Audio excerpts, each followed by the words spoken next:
Try to follow after him and get his attention real quick. Just, if I could just have a moment of your time, though.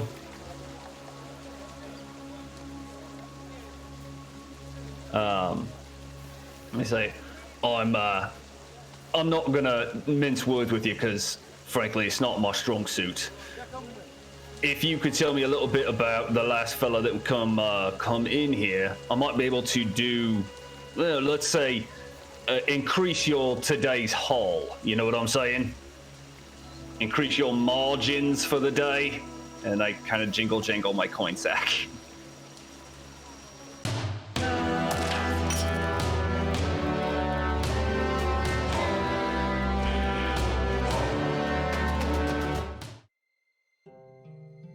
So here we are in Baldur's Gate. Today, we are following the story of the companions further. We will start with Freddy. Hello, I'm Sauerkraut, and I play Freddy Bloomington, half-elf bard from the College of Lore. Happy-go-lucky, jack of all trades, who's out for redemption to gain fame and glory so that he may eventually return to his homeland. Hello, I'm Otto, and I play Hawkeye. She is a wild hunt shifter, and she's a druid of the Circle of the Stars, I believe I chose. So although she loves animals and going on this journey with her companions, she is how do I explain this? Although she loves animals, she's actually kind of leaning towards liking some of her companions, but don't tell them because that would be bad. I'm John, and I'm playing Knock Gravelskin. He's a half-orc that was adopted and raised by the Gravelskin family of Corvin miners. I'm a Path of the Beast barbarian, and currently working on why, when he gets mad, he gets claws and tries to occasionally eat faces.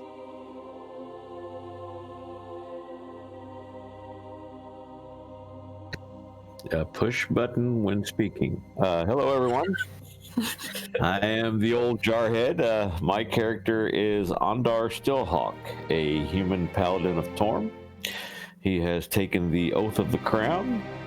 Ondar is from Tether and was previously a squire to his maternal grandsire, Sir Onridthon, who was a member of the Loyal Order of Innocence, which is a Tetherian order of knights sanctioned by the Crown.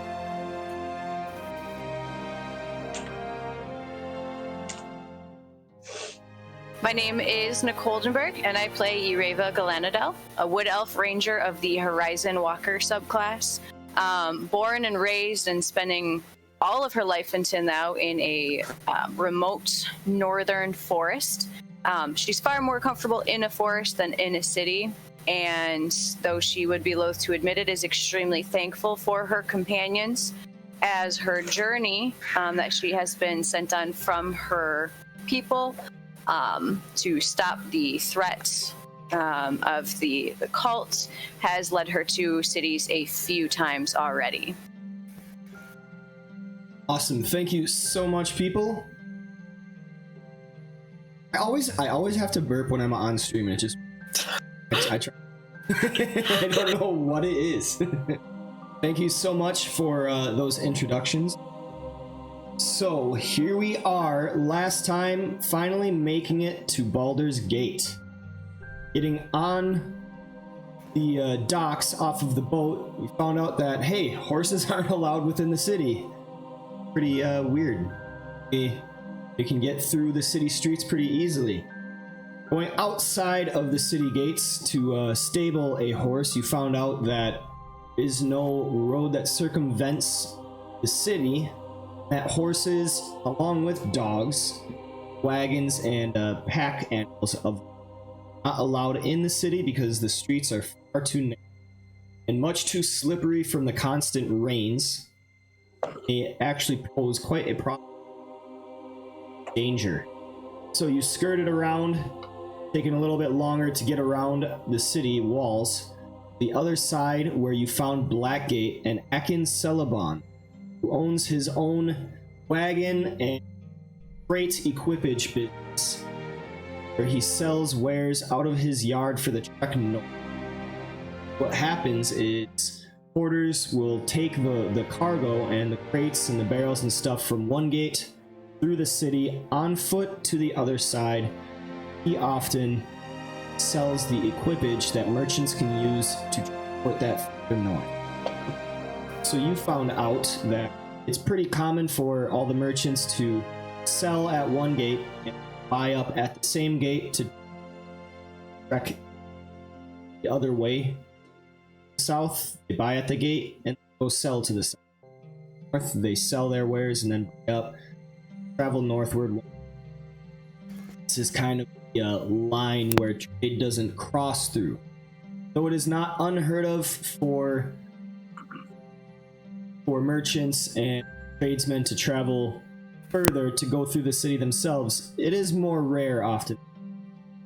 You think that if you kept an eye out for people trying to port their goods through the city themselves, or any mass shipment, you might be able to find halt wagons through when they arrive.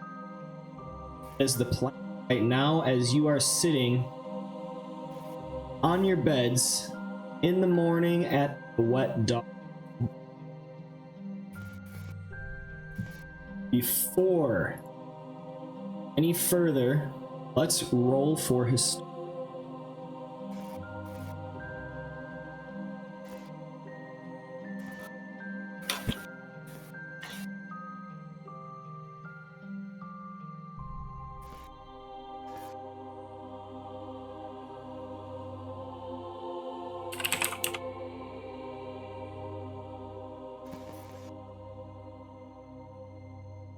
So Freddy had it last.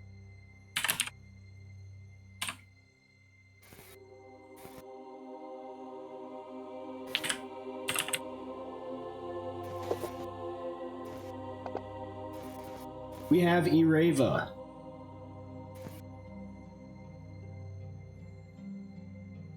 Hear me? I did. All right. Stunned silence. She's just so enthusiastic about this role. Yeah, you didn't hear me. You didn't hear me go, God damn it. All right, so take some notes. I'm also getting quite caught up in all my videos. If you haven't noticed, powering them out there, so you can watch those once I'm done to get your synopsis. Plan is to try to get the videos done before the end of the week. Either way, take some good notes. Forward to reading synopsis.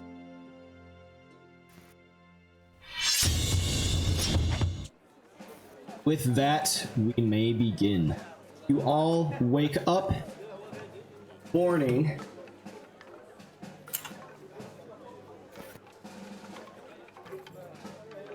You heroes wake up from a restful slumber to the noises of morning trade and preparation. The choked streets are rife with movement. Shop owners are on their way to whatever business they must tend to before shop.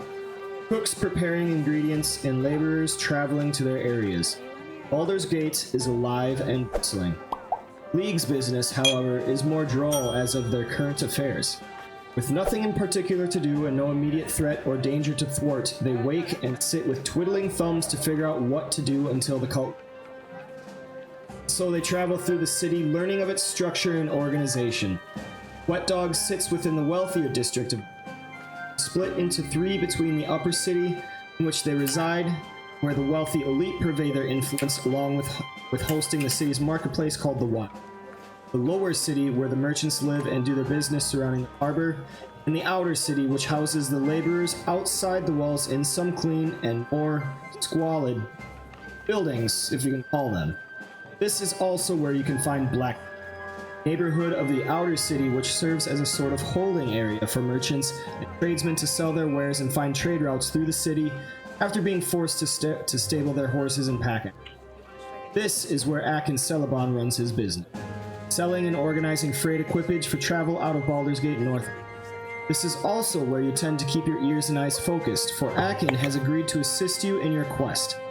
And some of his contacts are keeping an eye on the trade within Baldur's Gate to spot out any queer mass movement of goods through the city.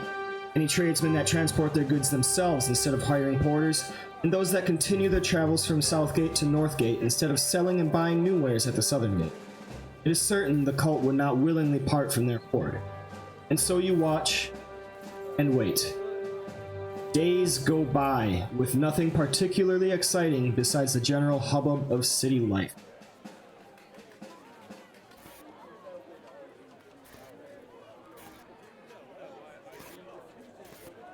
So we have Freddy performing constantly at the bars. He actually likes the city life, plying his trade. Getting quite the name and reputation for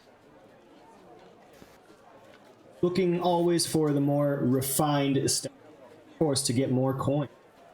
Ondar done some investigative work, searching for a customs of sorts. He has found it. Give you that info. Give you that information. He has also been kindly and patiently helping Noct with his new responsibilities, you could say. Waking him up at midnight, prayer, all other times of the day. Though it has been very difficult for Noct, sometimes hearing more snoring than praying. He is going along with it.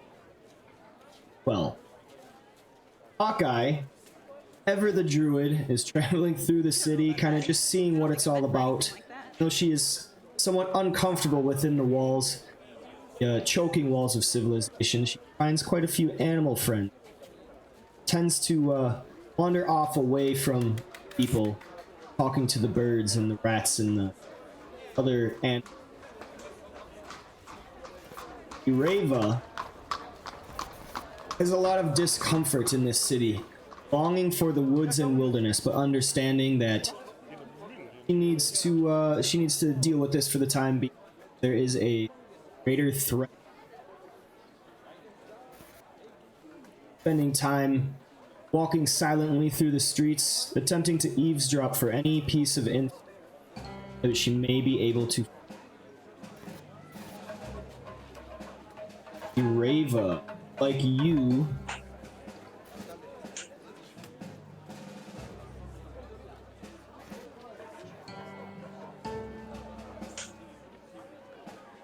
Investigation? yeah, do an investigation.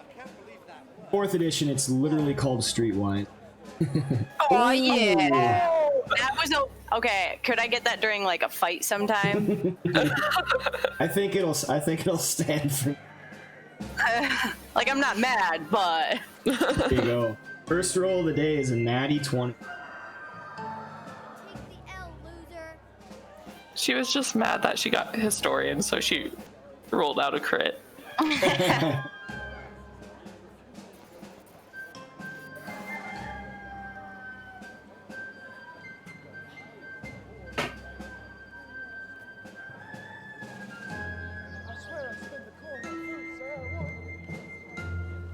Well, besides the lashings,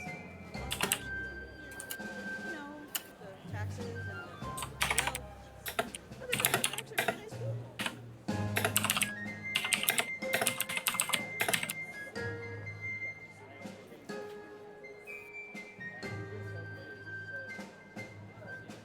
I just had a wonderful time.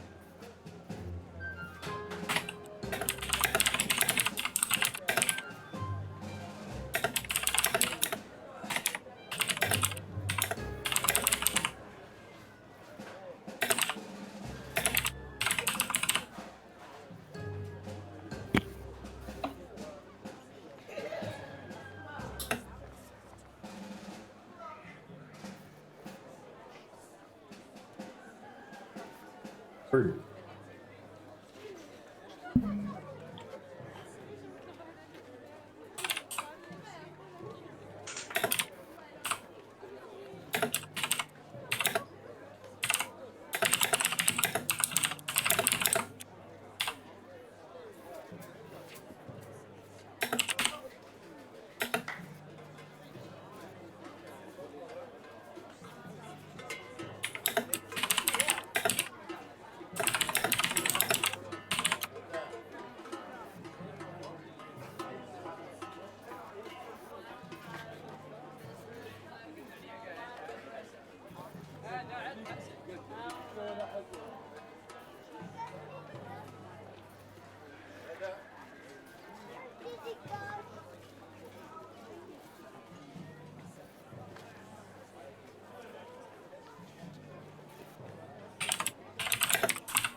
How do I whisper just at you in here? You can do a \W space then DM. GM. DM. Press first so we don't see what you're doing. DM or GM? DM. GM, yeah. I Like think it that? should be G. Yep. There we go. Backward That work? slash. Or other Okay. backslash? Yep. Other backslash. Oh, so forward slash. This one. Yeah. I thought that slash. It's I don't know. it's the slash that goes from bottom left to top. There you go. That Yeah. Got her. All right, thanks, guys.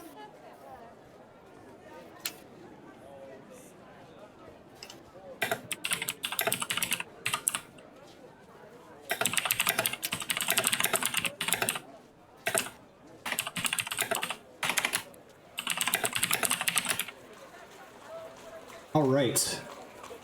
There you have your.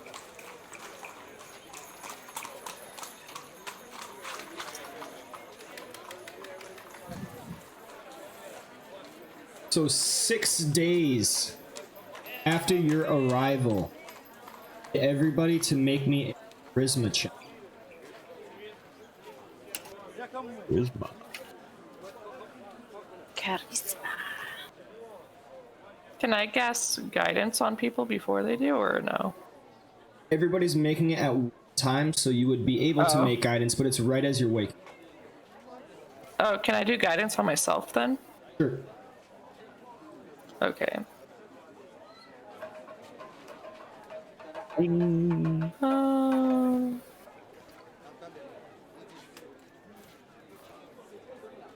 Have you any idea? I think I did that right. You gotta hit the second button. Self. Oh. Oops. That's the one that actually. So, You can click and drag the second button. oh, I get it. I don't have a map up. Is there a map up?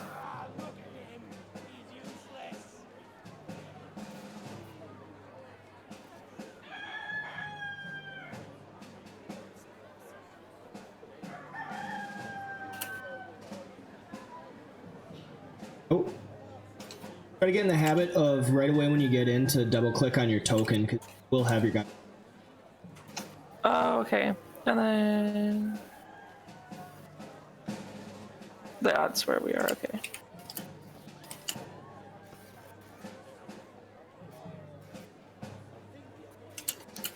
And then you should drag the second one on myself.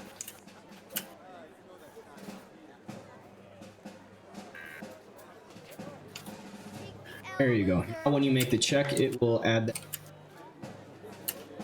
All right. And then I just roll the just basic charisma stat, right? Yes.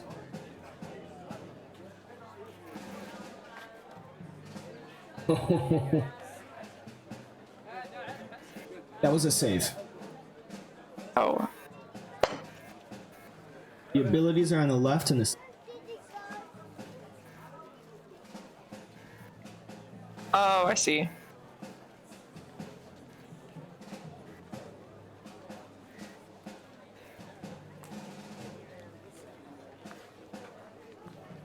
Why didn't that one show? Did you double click the charisma? But yeah, I dragged it over and rolled. I got a 15, but it didn't show up. There we Oh, go. now it shows up. Okay. Hawkeye. One such day, you awake in quite the sour mood. Maybe it's the boredom, the lack of current purpose, impatience, or the 1,000 millions of other things agitating you and occupying your mind. But you find it particularly difficult this morning to hide your agitation. Nonetheless, you go about your day as normal, patrolling the streets and keeping both an eye and ear out for the signs of the presence within the city walls. The choked streets seem especially congested with traffic today. You are finding it very difficult to walk without having to duck, weave, dodge to and fro.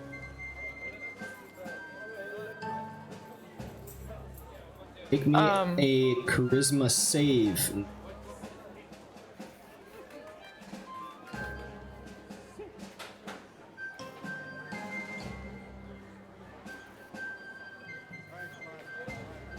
We will actually have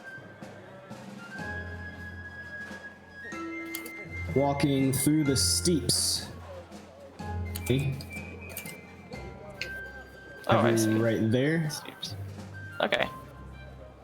You have gone about your day just like normal as you have, kind of walking through the streets, getting to an area that you like to hang out in. Early morning.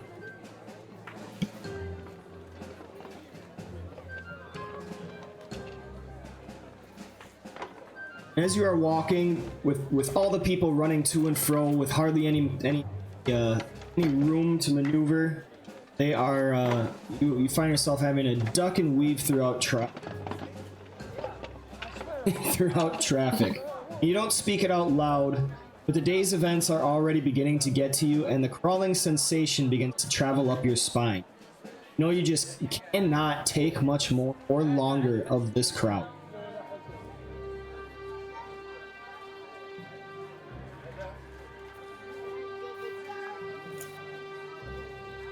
Top.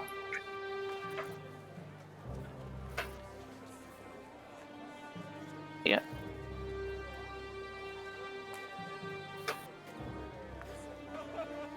Up ahead, you know, is the Smilin' Boar, recently turned a favorite venue of yours.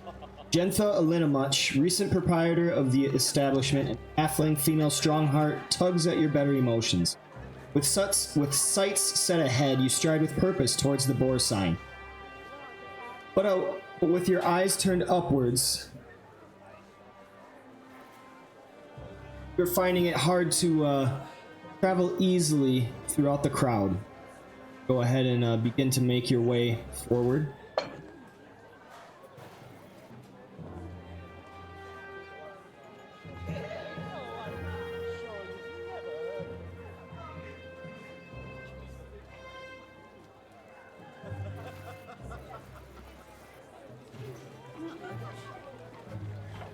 Accidentally trip somebody with her staff to try to get people out of the way, or like use the staff to try to maneuver the crowd. All right, go ahead and make me a regular attack. You don't have.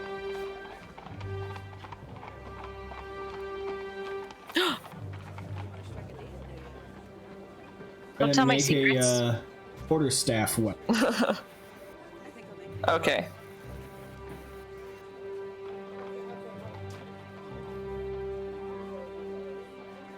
All right, with your staff, you begin to kind of put it forward in front of you, end up parting the crowd so that they won't trip on it.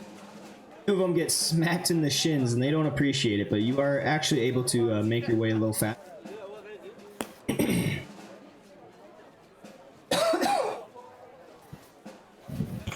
Please continue on your way.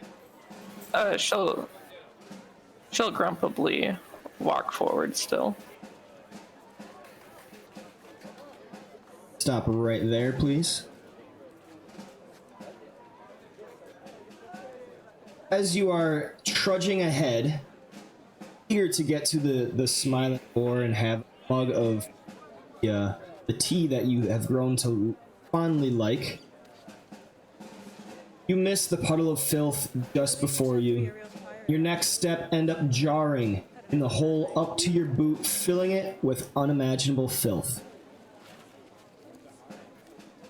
Please roll me another charisma check.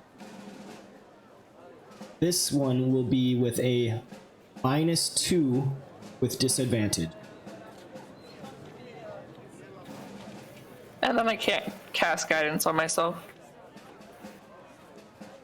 You would still have the effects. Or can I still? You would not. Oh, okay. So you used your D4 roll. Mm-hmm. You would have to Yeah, I'll allow it. Go ahead.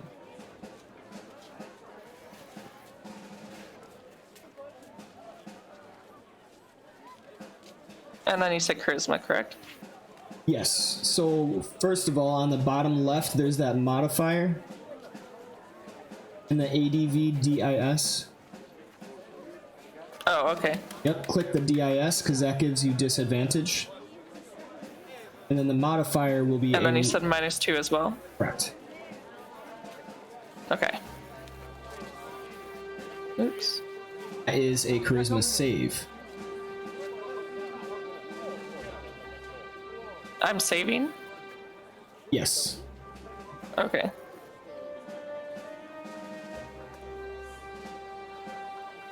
You Yikes. shout a curse word at the world and the filthy people of this city. Who the fuck leaves a pool of shit and who knows what else in the streets? To be out and away from this place is primary on your list. Away from the people showing the absolute worst of humanity. Just as you lift your leg up and attempt to wipe off some of the muck, a rough body crashes into your side and nearly knocks you back off your feet. Please roll me a strength check, accompanied with another charisma check. So the strength first.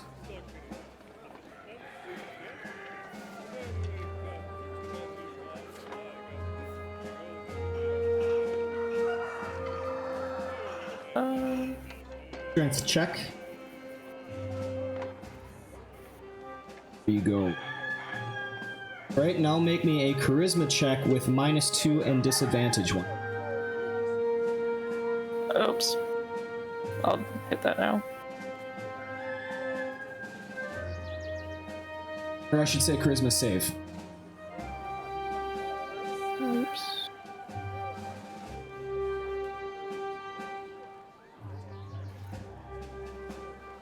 Alright. You manage to keep your footing, steadying yourself from the small blow, but the anger rises in your stomach, filling you with all the irritations of this day's series of events. You simply will not stand for this. Looking up now, your eyes set on the figure jostled the same from the crash of Baldur. Without thinking, you feel a supreme urge to strike it. Teach this person a lesson in consideration towards its fellow man.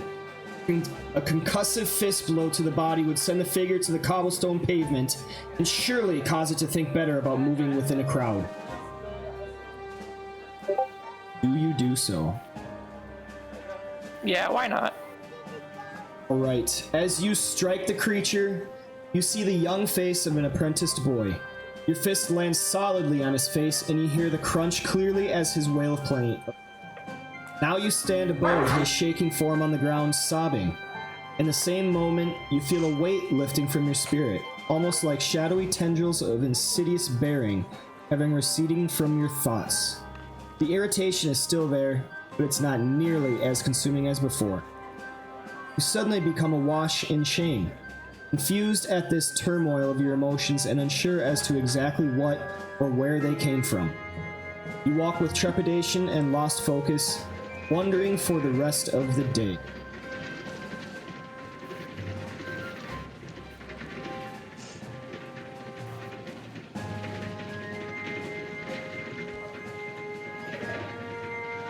So we return. Can I talk to them or no? We will end that scene, and you can actually meet with the rest of the players. Tavern once again, as it has turned to night.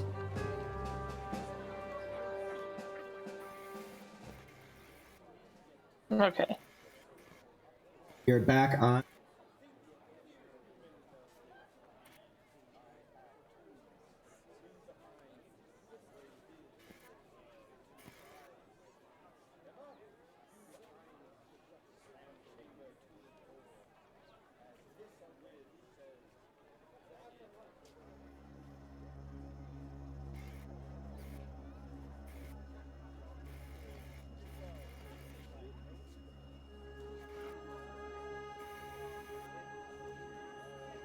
The whole way there, I just like pretty much curse under my breath, saying like how people are stupid and stuff. The rest of you getting down, ready for the night to end. One more boring day in this city without finding much information of anything as to where the cult is. You see Hawkeye come in with a dirty boot, who knows what, just looking grumpy as hell.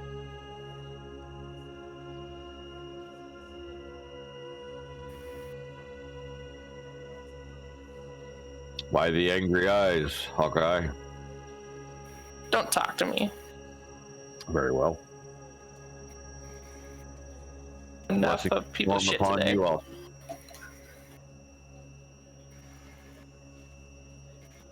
Like, who shits in the middle of the road?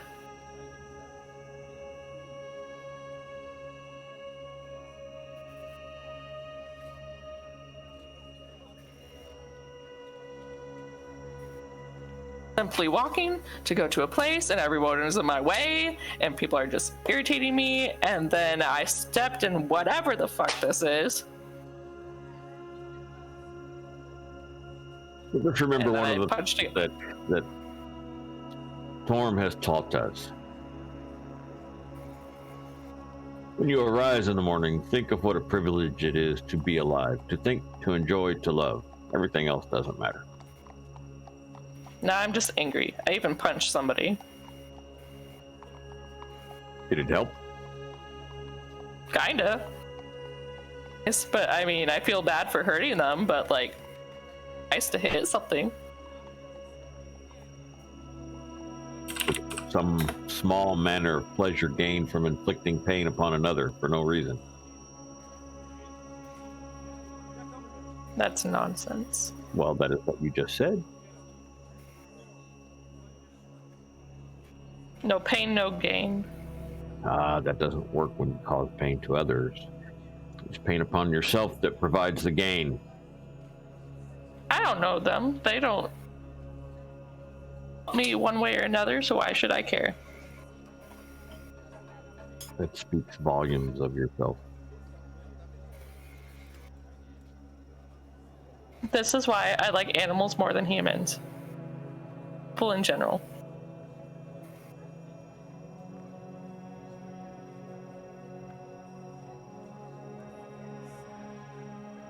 But it is unlike me to lash out. I don't know why I do that. But there was some kind of outside influence of it, but I don't know why.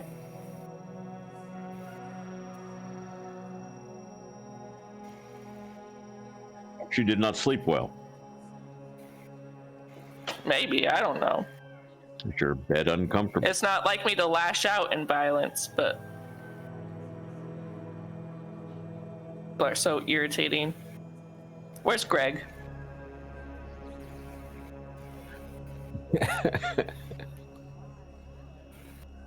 Talk to Greg.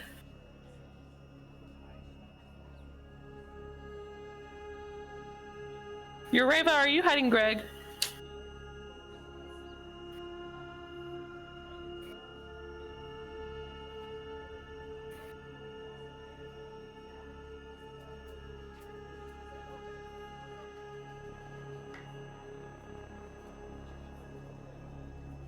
We can't hear you talking. Oh, I pulled an Ondar. Sorry. I was just like, apparently she did take Greg. I look up with shock and a little bit of betrayal and go, hide Greg? I can't believe you'd accuse me of that. Besides, that creature has a mind all of his own. I would never try and hide him. Where's Greg? Greg does. Ureva begins to joins Hawkeye in looking around for Greg, aware that her companion is in an abnormally foul mood and is looking for comfort in their friend. I try to whistle for Greg. As you whistle, there is some pitter pattering on the windowsill of your room.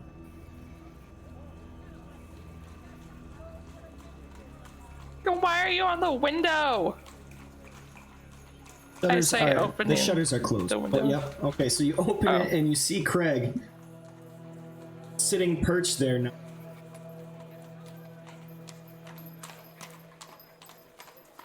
You little. I hold out my finger for Greg to get back on my finger. Don't Hops. scare me like that again. He flaps and hops up on your finger. The welcoming sight, Found him. feeling to be. Oh, you found Greg. Good. Well, then I suppose we can move on from accusing people of things that we should know they would never do. Ooh. Listen here. I've had a bad day. I'm sorry, but I'm not sorry. And Greg shits on you. It is a bird. They just do it. I I feel like I need an upgrade. Ireva is summoning all of the empathy she is possibly capable of and is concerned at the abnormal, accusation and reactions of her companion, and asks, do you mind if I say hello to Greg with you and express my concerns for his having been absent? I cock an eyebrow since I've been frustrated all day, but yeah, I guess you can. And then I hold my finger out to like Ureva's hand or something, so Greg could go on Ureva. So Ireva just spends some time with Hawkeye, just making sure, kind of keeping an eye, making sure that everything's okay, and letting her know that it's okay. Right, and so the rest of the night dwindles down much like before, with you each coming to bed and Hawkeye and Ireva talking amongst each other, enjoying the companionship in West City. We will cut sleeping. Get another long rest.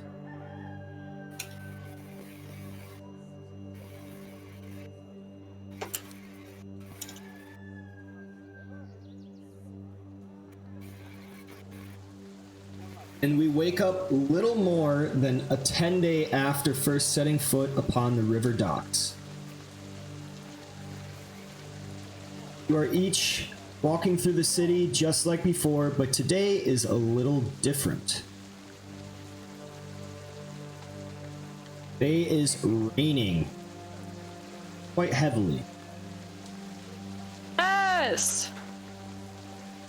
And I would like all of you to kind of position yourself in the city walls, wherever you wish.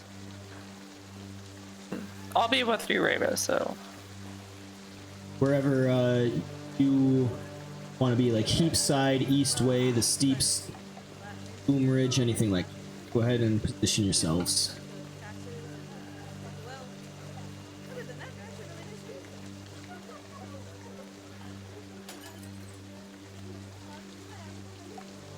nice people. Ureva, where are you going? I'm trying to figure that out.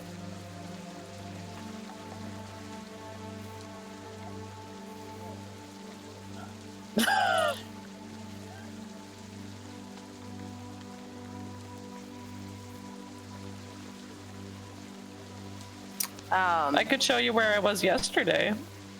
Say, Ray says, I'd like to do some further, observing of the city. And is everyone like right now currently together? Like we start off the morning, and then go our own ways? So yeah, you would have woken up and started off the morning together, but each gone your separate ways, or if you are together, however you wish. You can certainly have made that decision. Okay. Right now, I just need your positions anywhere in the cities. Start this. Okay, what I want to do is, like, when we wake up in the morning, I wanted to share some information with the group. Am I able to just do that right now? Yeah, go ahead. Okay, so before everyone, Hawkeye and I wake up in the room and I say, hey, like, there's some information that I want to go over with everyone. Do you want to go over to the other room with me? I want to just have everyone together to talk. All right, This talk everybody. sounds scary, but Everybody yeah, I'll is go. in the same room as you now. Perfect.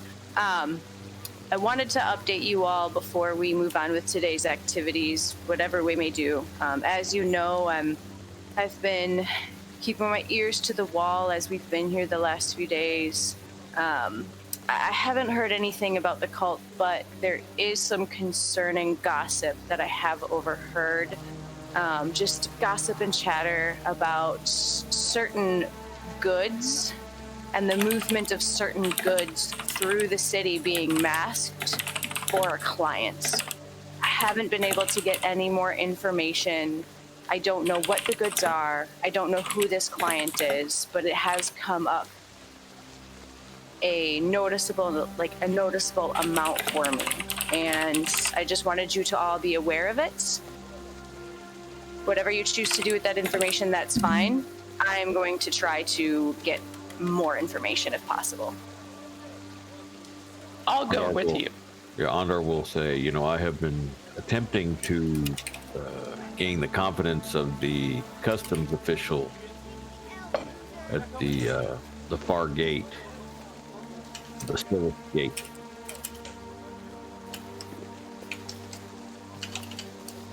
And as far as I can tell, this dreadful city, which is full of evil and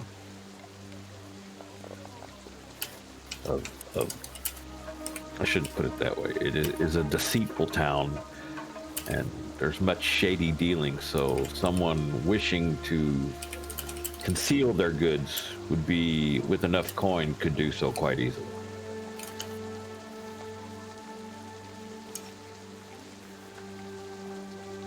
Yes, it does make sense. Maybe why cities are a despicable place to be. Maybe I could talk to Greg to see if he could fly above the town.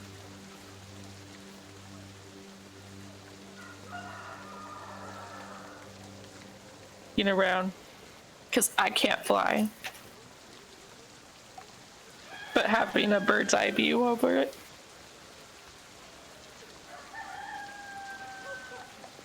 So what Ureva heard was that someone is trying to hide their stuff, or they've succeeded in hiding their stuff? They are attempting. Yes. There's gossip about a specific client that only a very few, I guess you could call them privileged individuals, know about ahead of time, where the plan is to move their goods through the city as quickly as possible. And to avert as much suspicion as possible.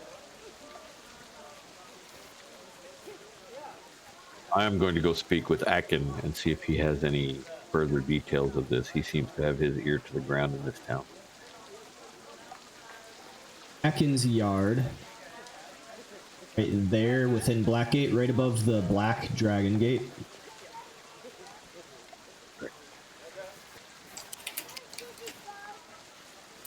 Great, but we should probably try to go to Smiling Boar again.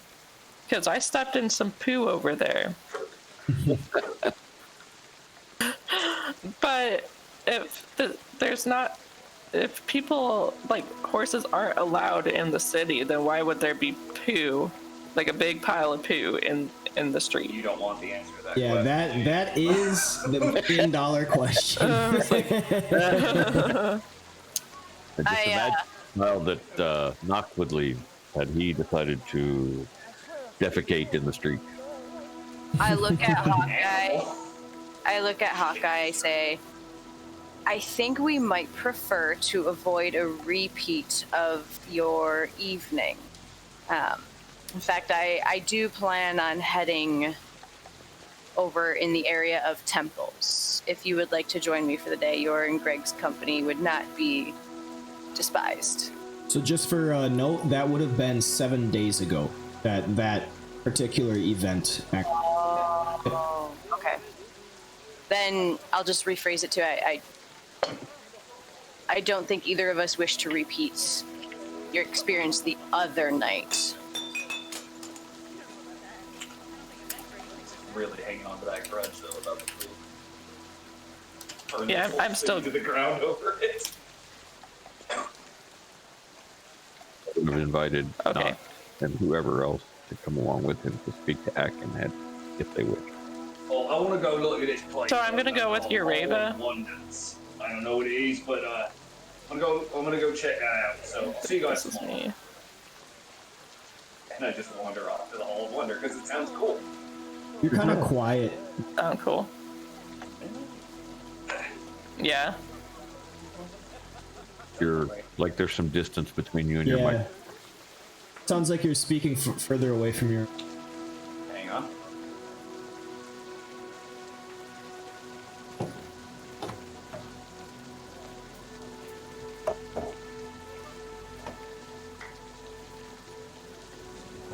Okay, that'll do it. There we go.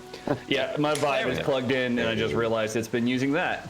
That would probably explain Ah, why I've been not talking. I mean, I've been sneezing, so I was muted a lot of that. But all right, Freddy, where are you at? While I was at the meeting, and this sounds like the reason that we came here for, you know, potentially the cultists moving through this town. So I'd like to hijinks to them. We'll go with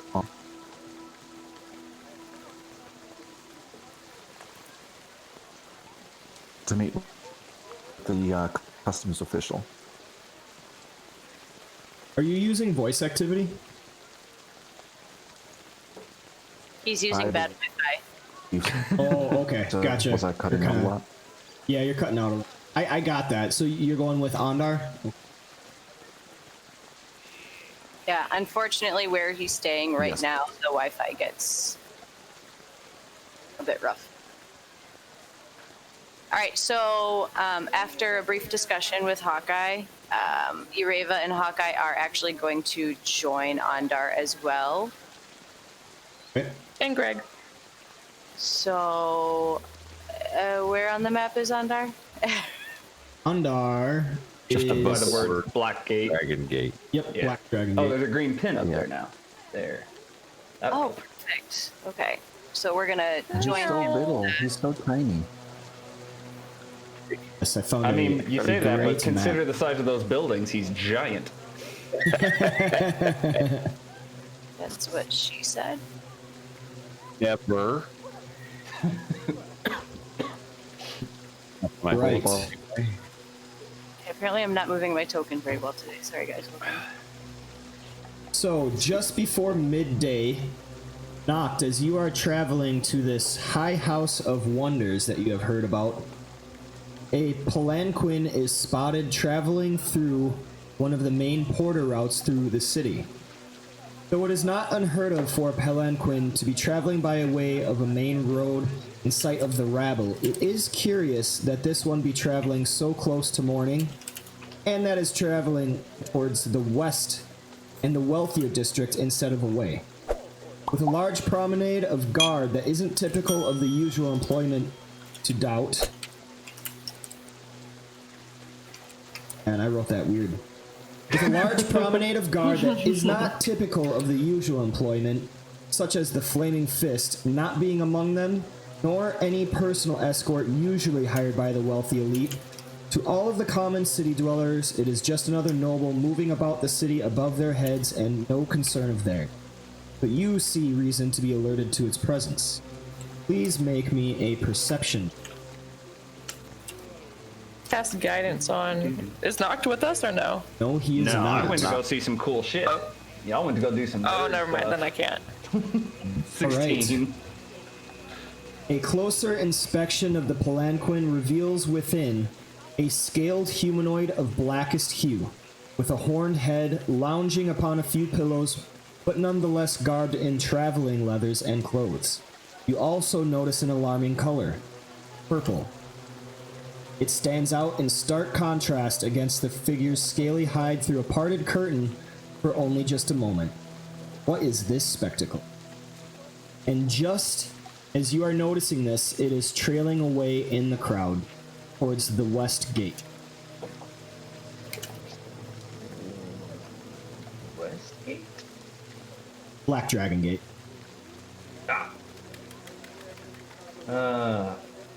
I look down at my feet.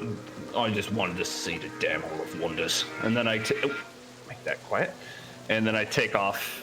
Not like sprinting takeoff, but I abandoned my good day at the Hall of Wonders that I was really looking forward to follow this guy from a discreet distance. The clamor of hammer and saw dissipates behind you as you are trailing after this palanquin. Makes quick travel, walking forward at a fast pace through the parting crowd before them, quite inconspicuous. Go ahead and make me an insight roll. Not my strong suit. It would look like an 18, but it was wedged in a corner, so it chose 2. All right. Go to the others at Atkins Yard.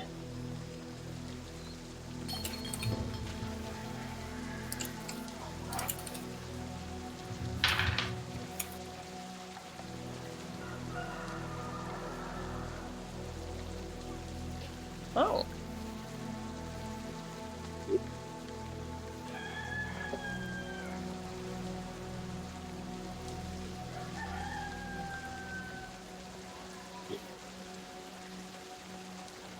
Get this set up.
Well, besides the last taxes and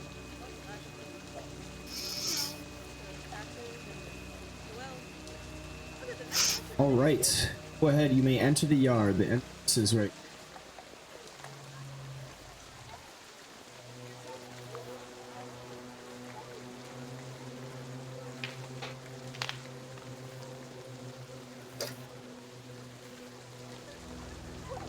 Ondar, upon entering the gate, you see Akin talking with a richly dressed dwarf. Slightly angrier tones. It seems they are arguing or haggling. I will not wish to interfere with his business matters, but I will keep an eye to make sure that there is no, let's say, unwarranted affections of any type. From the dwarf or whatever? Right. I mean, Akin is kind of a contact, so I'm going to make sure that no one does him harm. We'll wander closer. Right, roll me an insight check. I'll do guidance on Ondar Okay. because I can see him.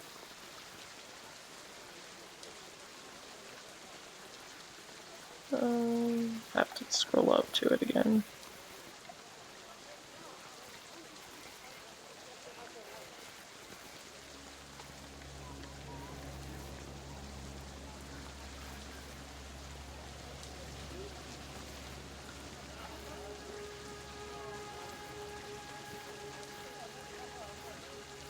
All right, Ondar, you get the sense that they are just haggling, and that Akin is having a tough time with this dwarf because the dwarf has some certain expectations that certainly cannot be fulfilled, and certainly not for the amount of coin that he is expecting to pay. There is no danger or hostility.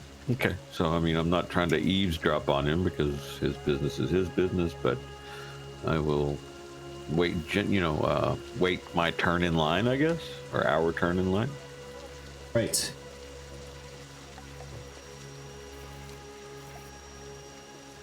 No, that's too much. Ain't gonna pay that.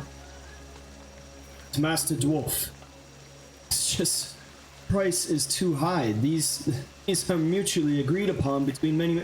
I'll do it myself. No worries, I got it. Then the dwarf kind of turns curtly over to a wagon, all of his wares. Akin shakes his head and then just turns around to go back to his business, but then he sees you, Onda. Master Paladin, what brings you here this morning? For this midday? My companions and I have heard some rumors recently concerning someone perhaps attempting to transport their goods through town unfiltered by legal constraints. Nothing too unheard of, I'm sure. Well, this is the exact type of thing that we should keep our ear to the ground about. I'm sure these, looks around, make sure no one's eavesdropping on them. These cultists that are what they're transporting is ill-gotten gains. They would not want a city official or reporter to gaze upon these things. He has a sly smile on his face. He says, my apologies, I don't mean to seem this way. It's just that sort of thing happens around here quite a lot more than we would all like to admit. But rest assured, anything that passes through the Black Gate I am aware of.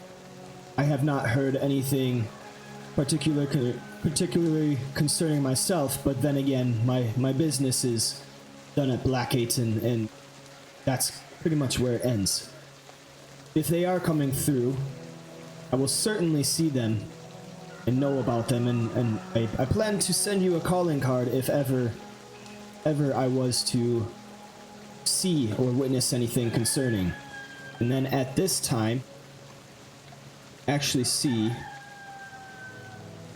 the palanquin come from the west. Freddy, Hawkeye, and Ireva, you would be able to see this palanquin from a distance coming up. Say what is this anything. word, palanquin? Palanquin, that's like a... It's like a rickshaw, but no wheels, just more people. Yeah, so like rich people sit on that bed that people take okay. through the city. And this is kind of an odd sight. Like, what is a noble doing coming out of the city to this equipage yard? I cough I tap you. Oh, never mind. and point. Like, I pull up my hand like to my thumb like back behind me to the right. Yeah, I was gonna say I tap Ureva on the shoulder and like try to hint to look over the direction. And I make it clear. That I was Ondar. We didn't catch that. Can you guys hear me? Yeah. Hear you right now. We didn't hear you after make it clear. Okay. So I call like to obvious intention of Ondar, and then point with my thumb like held to my chest, like back behind me to the right. Ondar will look. Ondar, you also see this palanquin, as well as Akin. Akin's body language is one of surprise and uncertainty. Is that normal, Akin? No. Excuse me, master. I should go see to this. Then he begins to make his way on unsteady feet to see the palanquin. Then he looks super duper respectful, as though he is talking with a city official. He is stopped short. Say this is the palanquin. He is stopped short, and one of the attendants, or the many guards around the palanquin, addresses him. And they speak in certain tones. After a few minutes, of talk, the palanquin is removed back with its retinue. Akin comes back. He looks over his shoulder,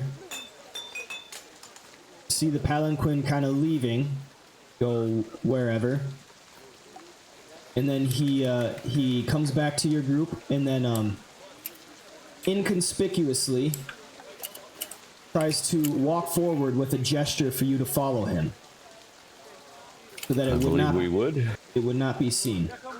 I put my hands in my pockets and start. I look at the dwarf to see if the dwarf's paying any attention to this. The dwarf is not. He's inspecting his goods right. Chink, chink, chink, chink, chink. Oh yeah, he's one of them guys. Chink, chink, chink, chink, chink, chink. All right, not at this time. You would have seen. Go into the building and try to see which way he went. You would have seen. You would have been following him close enough to go into that little side room. And not. Eureka glances quickly back at the palanquin, making sure that it's still back there, and then quickly follows after. The Actually stay palanquin. up there and like nonchalantly stay, look. The palanquin. The palanquin has gone. It has left the area and actually gone further north, away from Baldur's Gate. And Nox, you would have seen the palanquin coming to Akin Celeban's yard, and so you, after some time of waiting, have the chance to either follow it or join in on the yard. Well, I don't know about the other, so yeah, I'm gonna keep following it. Okay. That's been my current goal. I gave up House of Wonders for this. All right. Understood. Hawkeye, are you moving in or what's going on?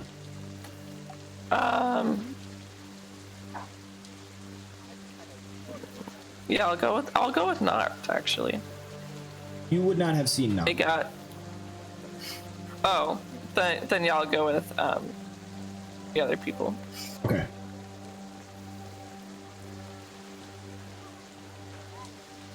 So Akin goes into a little side room where you see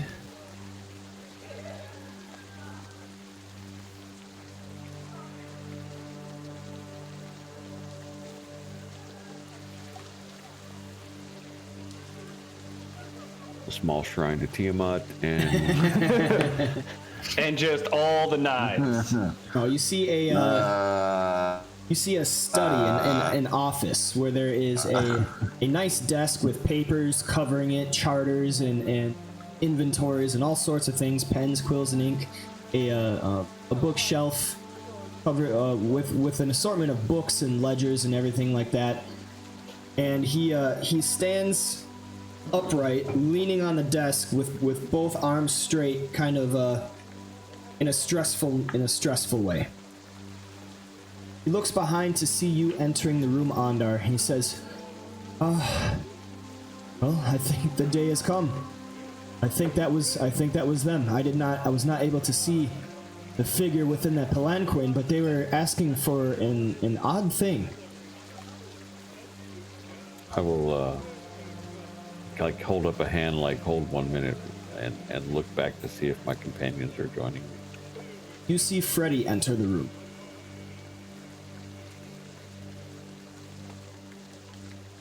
That seemed mighty suspicious.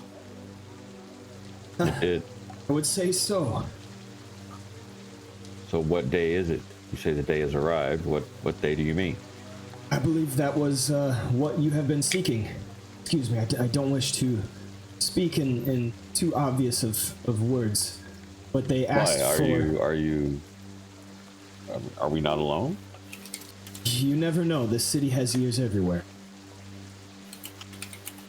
But regardless, that attendant just asked me to purchase 5 wagons for a journey north to Waterdeep, and that they would be coming with a large shipment of crates and barrels of their wares. And they wish to be on their way as soon as possible, and I brokered a deal. But they would not tell you what the wares were. No, usually I don't pry too much if they're not willingly giving the information. I just deal in the wagons and I sell the supplies. I don't typically need to know what's in them. But previously you had said that you purchased... guards. Yeah, go ahead. Sorry. That's fine. Freddie asked your question. That's cool. Yeah, no. Do they need any guards? Or do you normally supply guards with so many wagons?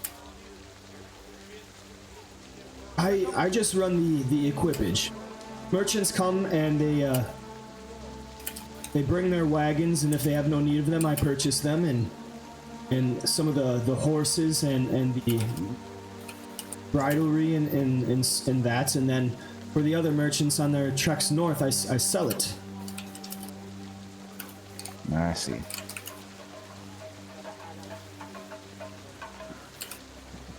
So if they purchase 5 wagons and they are traveling north, would anybody be joining along with them? Would this be an organized caravan? Would there be other merchants traveling with them? Could you arrange that? Certainly. There are actually some here right now. You seem to have come at a most opportune time. Baldur's Gate happens a little differently than in some other cities. Other cities might charter their own guards and mercenaries and protection, but every merchant hires independently here. There's a caravan amassing right now that I would wager my entire business that they are joining. And this current caravan is traveling to... Waterdeep. Well, I'll look at Freddie and go, we must offer our services to this other caravan to keep an eye on these 5 wagons. Yep. Yes, and hopefully we can find someone amenable to our group. Well, if we have to hire out separately to different merchants, having been a caravan guard, the guards typically consort with each other at rest stops and whatnot, the KOA campgrounds that are along the way, that kind of thing. Yes, it's not ideal, but if we require that situation, I suppose it could work. The fact that we have our own mounts will be a boon to us, trust me. Oh, I bet. That will make our employment cheaper, yes. I would suggest that we do not ask for too low of a price, otherwise someone may get suspicious. Correct. Worst case, we had just asked to pay for travel to, if no one is hiring, we can always purchase a ride, I would think. Certainly can respond. It says, all the merchants typically hire 2 to 3 guards for their own wares. It's commonly believed that if all the merchants hire some protection, the caravan itself is protected as a whole. Even if you don't get hired on as guards, they will take some followers. You never know what's going to happen on the road. Guards may end up biting off more than they can chew and dying, and they will need replacement. I know 3 are here right now, but otherwise the caravan is amassing just outside the Black Gate right now. How long do we have before the merchandise how long did they give you to get 5 wagons ready for travel? That'll take and he thinks in his head a little bit, maybe an hour and a half, 2 hours. We have to find Knot. I'll say that to Freddy. We must find Knot. Time Knot. to waste then. Yeah. Well, let's Perhaps Ureva could find Knot. Say you find us. Yeah, say you find us employment. I'll go with Ureva and try and find Knot. 2 birds, 1 stone. I pipe up a second. I was like, I still have Greg. Maybe, I mean, he knows what Noct looks like. Maybe Greg could, like, fly to see Noct and come back. I don't know if it's smart enough, but hey, it's an idea. That bird is unshakable. If you think it'll work, I say in a very suspicious tone.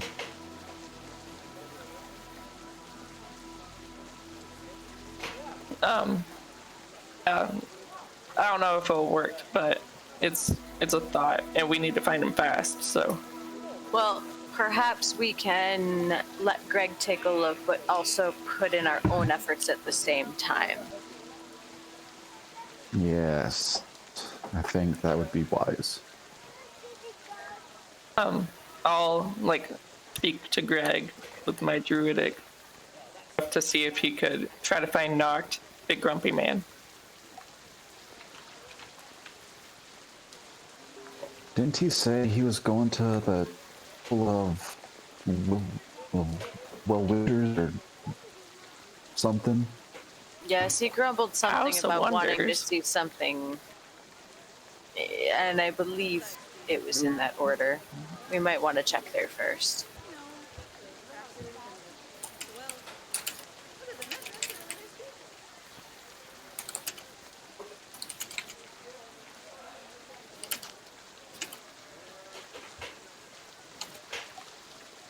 Akin speaks up now. It's like, well, I do have some business to attend to. I wish you well, and the best on your luck. The world Could you needs... Could you introduce us to the merchants needing guards? Certainly. Follow me. Yeah. Okay with that, man? You getting us some jobs? Yes. Find out. All right. Well, you're able. Hawkeye, if you're gonna come along. Oh.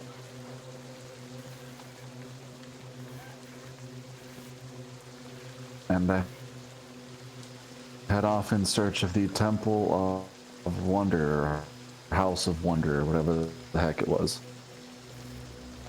I'll go with Freddy also, like sending Greg if he can find anything. All right, so we will cut back to not.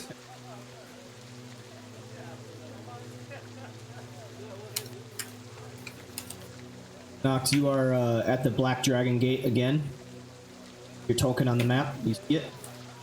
No. That's why I had. Oh, there it goes. Okay. Okay. You follow at a safe distance the palanquin heading this way. Please make me a stealth check with a +5, as it's easy to get lost. Then we'll make that That a 18. 18. Right.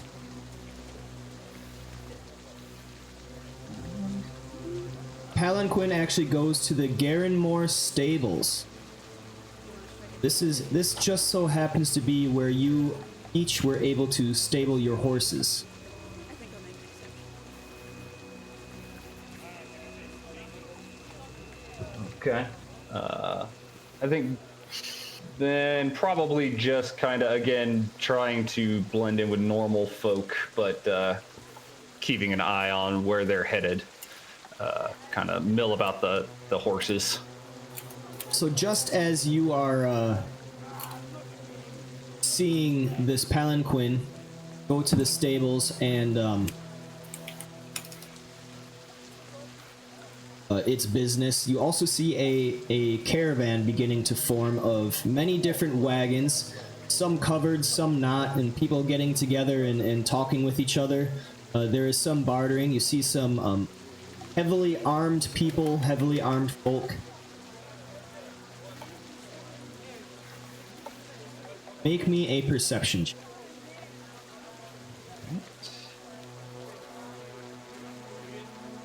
And All right, so as you are kind of seeing this scene, watching the caravan and also trying to keep an eye on the palanquin, it is set on the ground, but somehow your attentions are diverted for just enough time for whoever was in the palanquin to go behind a door.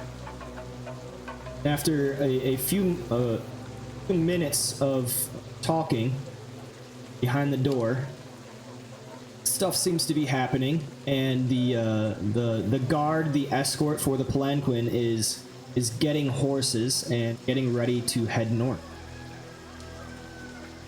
Seems.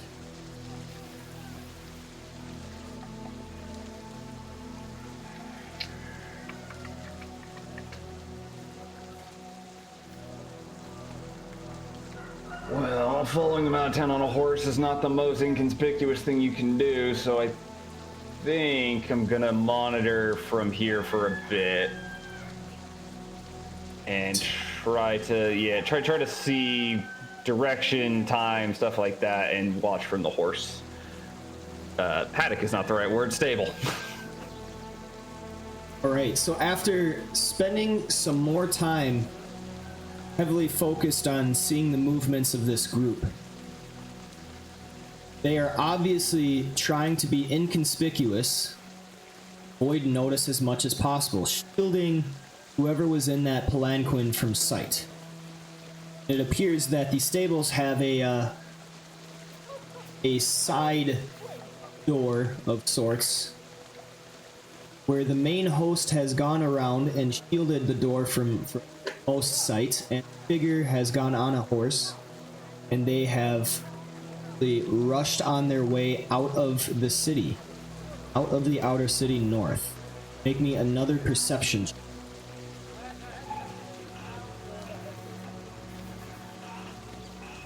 Nah.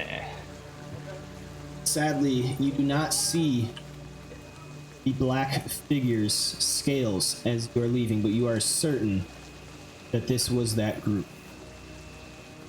Make me another insight check.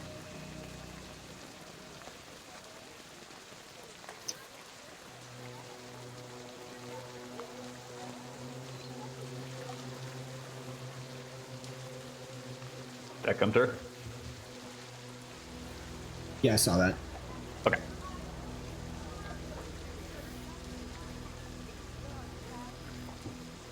Your sense of reason and logic leads you to assume that this group was separated from the main body for some reason of significance. The color purple and black scales causes a name to cross your mind. Resmir. I do have that one written in my notes, so I was kind of gonna ask. I wonder if that's Resmir. Was that the fearsome leader herself of which Frulem's notes spoke of? Perhaps the rest of the cult isn't too far behind. So have all the personal guard, they all got on their horse and left with, right? Yes. So it appears that the palanquin had gone to Akin Celeban's yard, which you saw, spent a few minutes brokering some sort of deal, and then from the shadows of the alleyway, you were able to follow it further to the stables where they just took off. But they went into like a building, right? Or you're saying that they went inside the stables and they went in a little side office and left out a side door. I want to go in there and see if there's anybody or stuff there. I'm just gonna pop my head in there. Right, you pop your head in. You see a balding man sitting counting some coin. What are you doing? Get out of here! I was just. You got a minute? Because I got a few questions for you if you got time. This time, you know? He hurriedly puts the coins away, and he says, I'll find you some help. And then he hurriedly exits the door, beckons you to follow him, and he brings you to another stable hand. He says, you got any questions? Ask him. I'm sorry, I have some business I need to attend to. Pretty unconvincingly, walks away to probably count more of his coins. How, like from a dollar standpoint, how much like gold did it seem like he was counting when I popped in? There was a good-sized sack sitting on a table, and you saw him counting gold. It was probably a good amount. I kind of nod at the stable hand, but follow after the man again.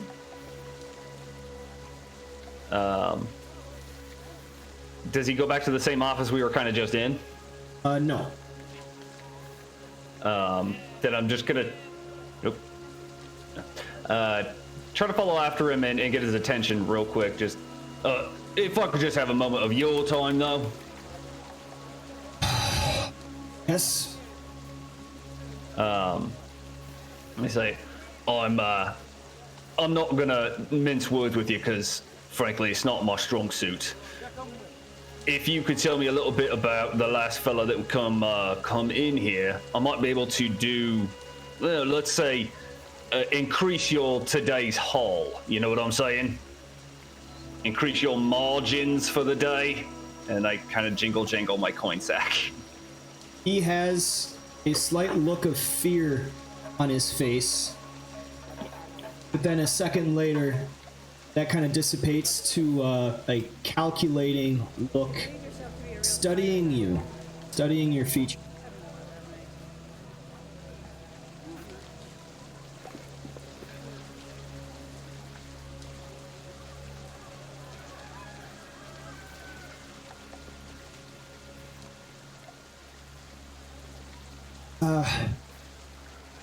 Yes, follow me. Then he takes you to another little area of the stables that is secluded from the rest, where your conversation may not be overheard.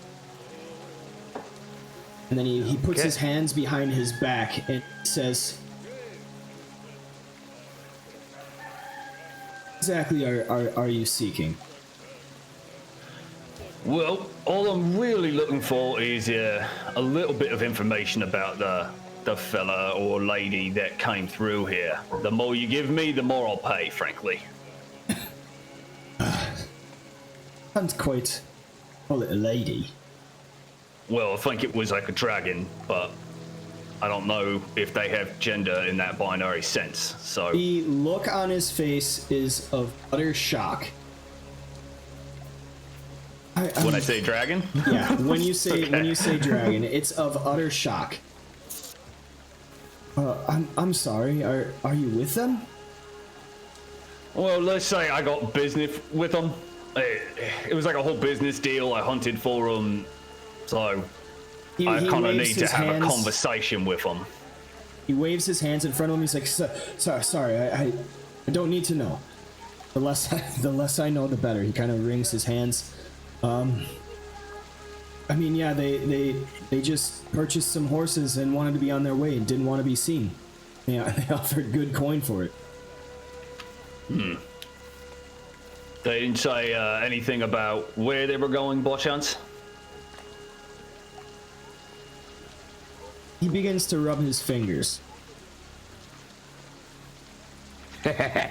Spend some of that coin, knock.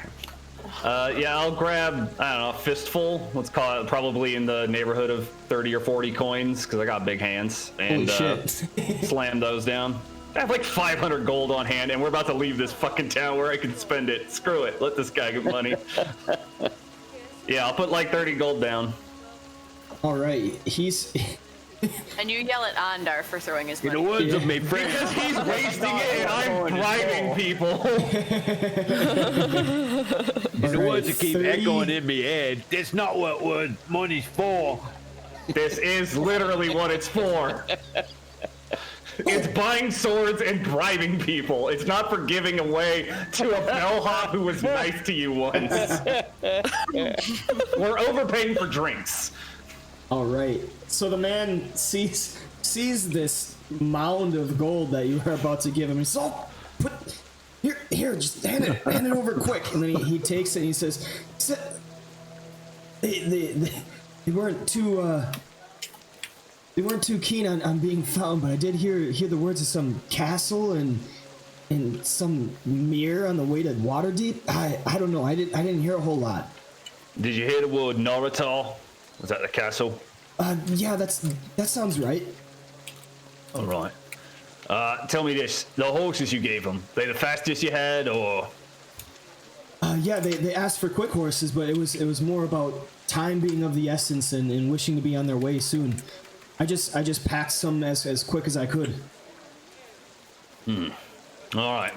I'm gonna need you to forget all of this happened. Yeah, we're both on the same page about that. Certainly. Yes, sir. Yes, sir. You need anything else, you come find me. That might come up, and I exit to back out to the street. All right.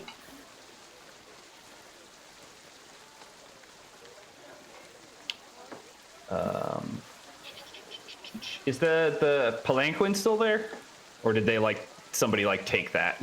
They just dropped it off. Okay, so it's still there. Can I poke around in that? Sure. Make me an investigation check. Not one of the strong suit. 10. Yeah. All right, poking around, you see some of the scented and more expensive pillows inside, and a bed of comfortable down with the upholstery around it, making it hard to see into.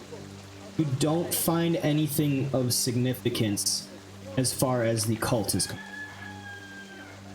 Okay. At this point, then, I think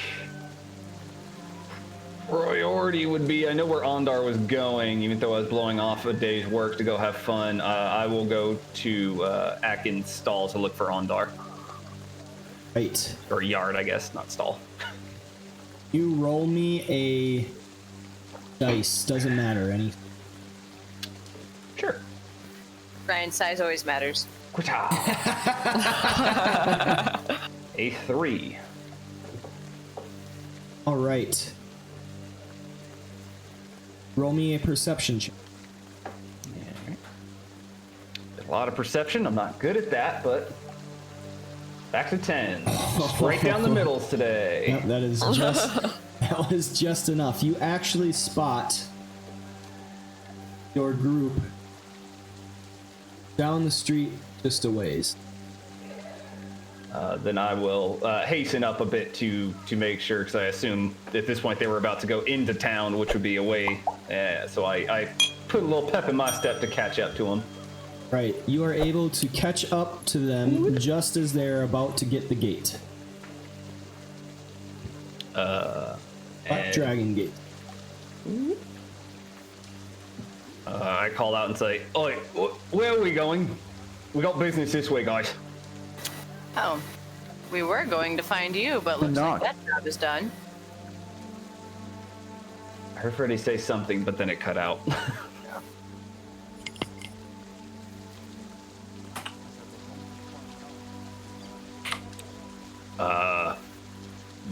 No. Yeah.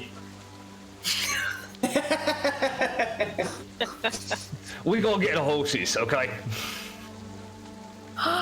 Silver Trail. Yes, horses. I Look, thought it was Silver Trail. I couldn't hear anything. Yeah, my horse's name is Silver Trail. Right. Yeah. I'm sure what he Look, said was Resmir. hilarious, but I couldn't hear anything. Resmir just came through town. We're going to run out of time, but we can catch up if we put boots to the ground here. So where's Ondar? And we gotta go. Like they all getting ground on us at every minute we sit. Yeah. One, we know. Two, we're already trying to find cover in order to join their caravan. What do you need? We don't need a caravan. I know they just headed north on a horse. We just catch them that way. We'll talk to Andra about that. Where is Ondar? At Atkins. All right, I go back to Atkins. Follow in quick stride.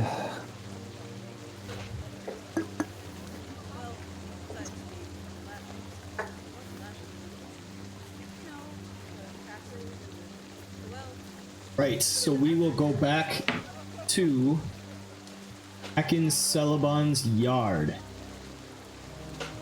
Up.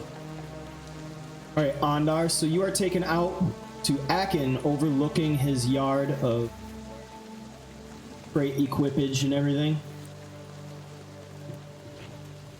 And he points you to 3 notable merchants that still need to buy guards. Okay, over there is Lai Anguston. He's a prickly dwarf. Typical, always trying to maximize their coin. That one's Samardag the Hoper, calls himself. A bit naive, you might be able to find a very good price with him. Over there is... over there is Edelry Lul. It is a moon elf, quite exacting in her expectations, but fair coin. She does good business. We begin by approaching the elf. Ekin will take you over.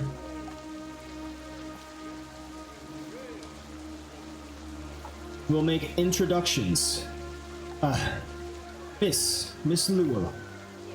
She turns around as she is kind of petting the horse. Yes.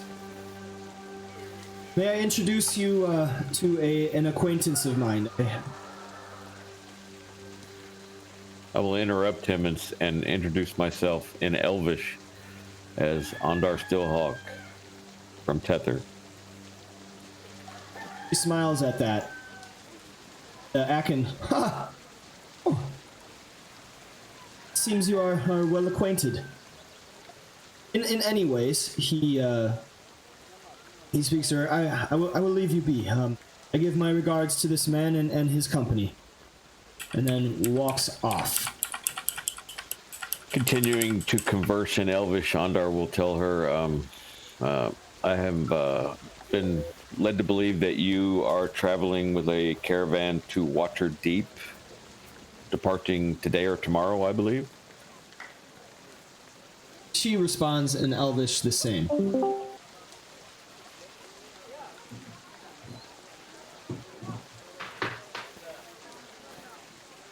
Yes, transporting exotic wood from Cholt. Going to Waterdeep. You a mercenary? Guard? I would offer my services and that of my companions as a guard, yes. For a fair price.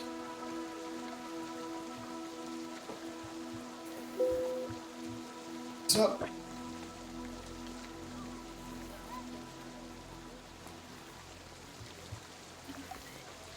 Alright, she looks at you and closely inspects you, seeing the armor that you have and your shield. You a paladin? I am a worshiper of Torm, yes. Ah. Good. What can you do? You ever gone on a caravan before? In fact, I have, previous to this sojourn, I was with the caravan traveling from Tether. Perhaps you've been through there yourself, coming from Chult, headed towards points out east. But I was waylaid, and now I'm traveling to Waterdeep and offer my services and that of my companions. We are all very good at what we do. How many? There are 5 of us, one of which is an excellent archer and would provide a means of providing food, so to speak, on the journey. She herself is an elf. Don't need 5. Maybe 2 or 3. Well, perhaps you would allow myself and my friend Nock to join as your guards then, and Freddy, who could provide great entertainment along the way. He is a very well-renowned bard. As she is kind of tightening the straps and everything, working the whole time, her attention's certainly on you, though she is listening very closely. That would work for me. Go ahead and make me a persuasion or athletics check, your choice. Well, it's going to be persuasion, no doubt. Do I see Ondar? No, you are all at this time traveling to the gate before Noct. I'm kind of doing this in little parts. Okay. Because oh, never mind. I was gonna say I would have casted guidance, but he doesn't need it. Nat 20 number 2. There we go. So she stops what she's doing and turns around with hands on her hips. All right, so imagine this. The wind is blowing. Ondar's long golden locks are waving in the wind. He's smiling, and there's a bling. Oh yeah, that's perfect. Oh my god. Like the Fabio of D&D. That's gonna get. Oh my gosh. That'll get clipped. All right, so her hands on her hips. She looks you up and down one last time. Tell you what, I'll hire you as a bodyguard for how does 10 gold per 10 day plus food and living expenses. You and this Noct. That sounds fair. The rest of your companions are willing to join, though I'm not paying them. Well, I shall check with the other travelers to see if they wish to hire them. You're not averse to that, are you? No, I got what I need. Yes, you did. And then she holds out a hand to seal the deal. I shake her hand and then kiss her on the backside of her hand. Oh my gosh. Hey, He he didn't take a vow of chastity, y'all. All right. About to get weird on this trip. She lets you do it, but she also kind of pulls her hand away in irritation, though as you walk away to continue your business, there is a slight smile playing. There can't help but be. I mean, you know. Put a little wiggle in your walk as you get away. The beach is over And there. she does one of those things where she's tying down the straps and like pulling on them while she's watching you walk away. Oh, it's gonna get weird, yeah. I will stop at this guy. So Noct and I have jobs for gold a day, basically. There's a fair rate. Now, see this kind of little fatter man, looking happy as can be for no apparent reason. He's got a few wares, some crates filled with straw, and you're not certain, and he's just kind of lounging around, whistling to himself as he's moving stuff to and. Greetings, good sir. Ah, hello. I have been told by Master Akin that you are traveling with a caravan to Waterdeep, leaving either today or tomorrow. Yes. That's true. Are you in need of any guards or companions on your travels? Oh, yeah, I guess I am. You want to get hired by me? Well, I'm actually going to be working for the elf over there, but I have several companions that are seeking employment and would be more than capable of providing you protection and companionship on this journey. That sounds wonderful. And then he picks up one of his crates, and you hear it as he sets it down in the cart that there is some sounds of like fragile porcelain. Doesn't break, but there's certainly some noise to it. How many are they? Well, I have 3 companions that would like to attain employment. One of them is Freddy the Bard. Obviously, you've heard of him. And Ureva and Hawkeye. Ureva is a very famous archer and woods lady who could provide great nourishment to you on this trip. Freddy. I actually have heard of Freddy. Oh, he's wonderful. He strings quite the lute. Yes, he does. At this time, I would say probably the rest of the party arrive at the outskirts of the camp. Or at the outskirts of the yard. I got you guys on the map now. Here we go. Big man. Freddy, Just in case. Travels? He does, yes. He is seeking glory and riches and fame, and where else to go but Waterdeep. Ah, that would be wonderful. I'd love to have Freddy. And then he kind of gets a little stern expression, like he's reminding himself to be I should probably meet the others before. I can vouch for them. They are, and I smile. They are good people who have no ill intentions and are very well suited to provide protection. All right, go ahead and make me a persuasion check. Ting. Right. I'll cast guidance on Ondar now since I'm next to him because I walked up. Right. Ed. This is my companion Hawkeye. She is capable of providing much assistance on this trip. Why won't my... Okay. Sorry, my mouse was acting weird. It wants some cheese.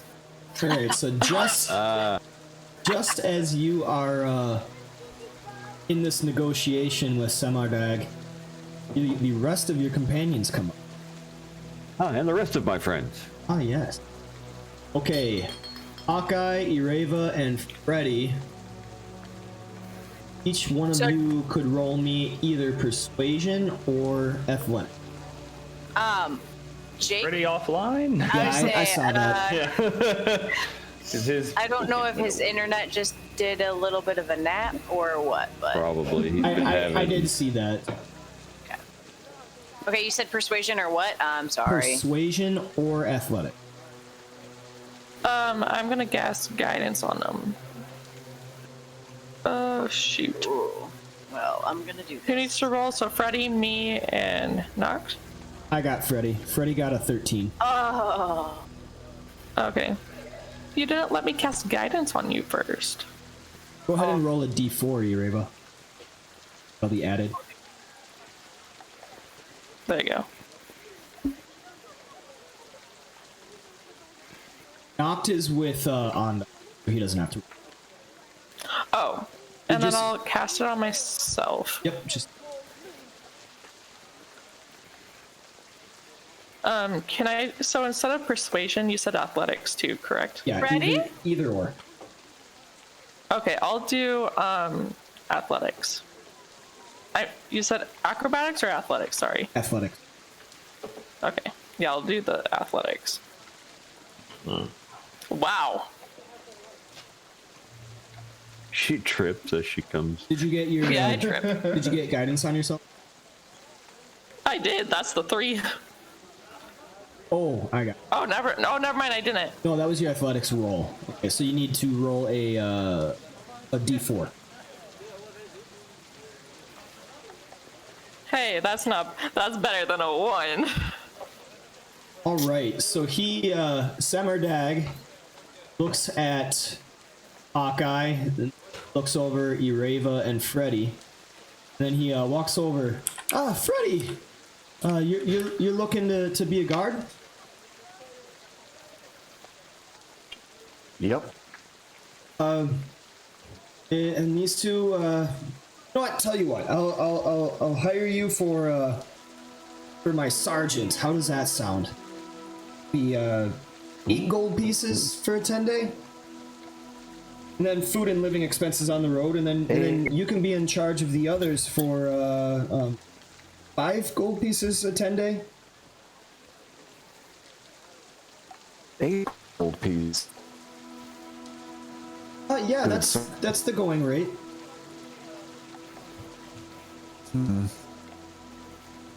Well, what do you think, ladies?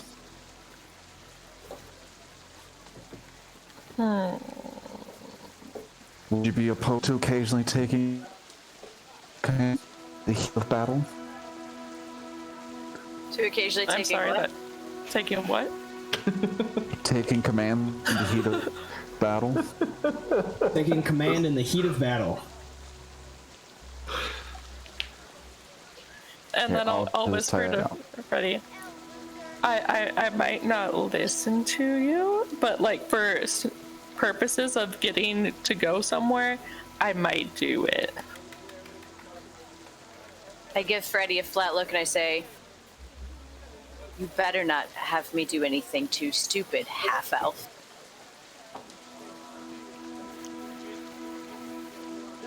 But I suppose that just this one time, I may be able to handle it.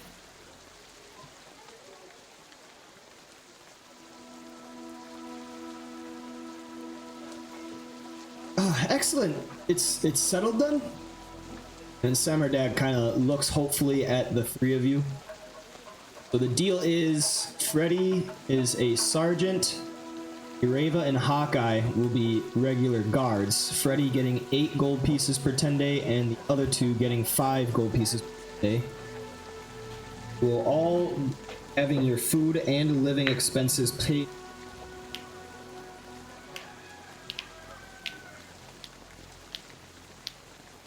And then he holds out his hand for him to shake it. Excellent. I'm just getting my stuff all set up right now, and Samardag shakes your hand, and then he goes back to putting all of his wares on the cart himself. Look, we have been employed by the elf woman over there to be her guards. I pull Ondar over this way and say, "Come here, I need to talk to you real quick. Go away from the guy." Okay, I just grinned. Look, I don't know exactly what's going on here, but here's what I do know. About 20 minutes ago, Rezimir left on a horse. So get your shit, let's get after him. And I start making like I'm gonna go to the horses. I grab him by his elbow. My friend, I thought we were traveling to Nertar. I wasn't aware that we were to slay or capture Rezimir. I thought we were infiltrating their hideout. That's where she's going. But, I mean, you cut the head off a snake and, you know, the body dies. So we get the number 2 on this thing and we can cut off a lot of bad things that are going to happen. This snake has many heads, though. Or if this get more heads. I only caught like 2 words there, Fred. Bar chat. Check the bar chat Discord. Writing it in there. Yeah, I got it. Right, everybody. Big enough, then it grows more heads. Make me a perception. Not so good at this. Cadence. Oh, everyone just rolls. Never mind. Hey, good thing we're not fighting because I'm not rolling bad. Oh, you're right. Wah wah. Still thinking about having to take orders from Fred. Yeah. Can't focus. She's just hating everything. Just very bitter. You said perception, right? No, he's gonna lord it Yeah, over perception. you too. Absolutely. Good thing his internet's bad.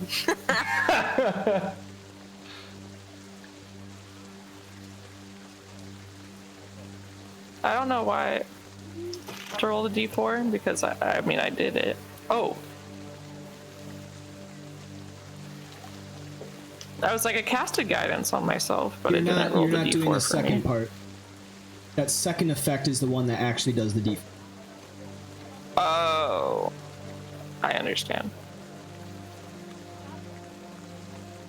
Okay.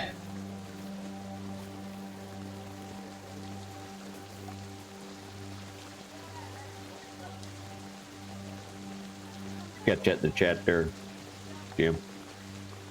So, Ondar and Hawkeye, you begin to see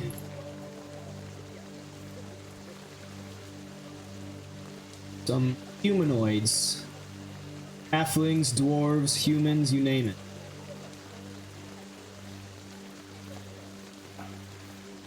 Walking into the yard, carrying crates and barrels on them.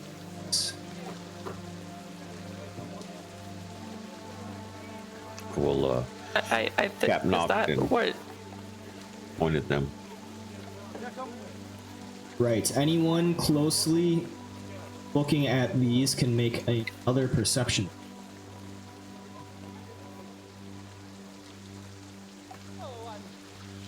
Cast guidance this time. Yeah, I'll take. Oh, peeky. Not good at it, but Wow, Ondar, stop just staring in a mirror. I probably was. Another perception check. We're still looking at the elf lady. After that nat 20. Don't forget to add a d4 if you're taking the guy.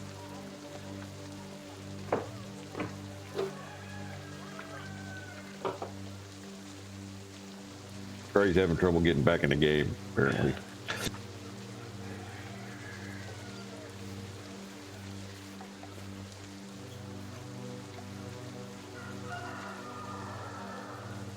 Where are they going with these barrels and such? Okay, hold up, Hawkeye. So with your guidance, that first one is just doing the concept. That's all it does. So whenever you cast it, you hit that once. That applies the concentration effect to you. Second button, you have to click and drag onto your target. So if you want, Oh, so me. Yeah. 'Cause you Like keep- actually drag it on me. yeah, you keep doing the first one, which is only the concentration effect. Oh, okay, I got it now.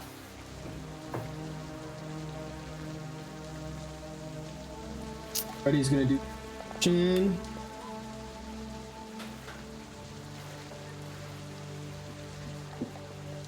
All right, knocked.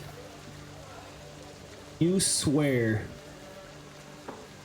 that you recognize at least one of these cultists from your time spent in the Raider camp. For some reason, there is familiarity in them.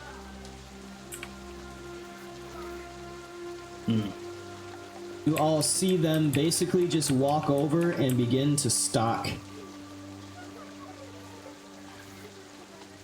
wagons. pull Onder a little bit more this way, away from the gentleman. Look, I get we're supposed to do the infiltration, whatever, but we're just gonna let their leader walk away. We could catch, I mean, it would not even be a hard ride. We're gonna be the only people on horses heading north.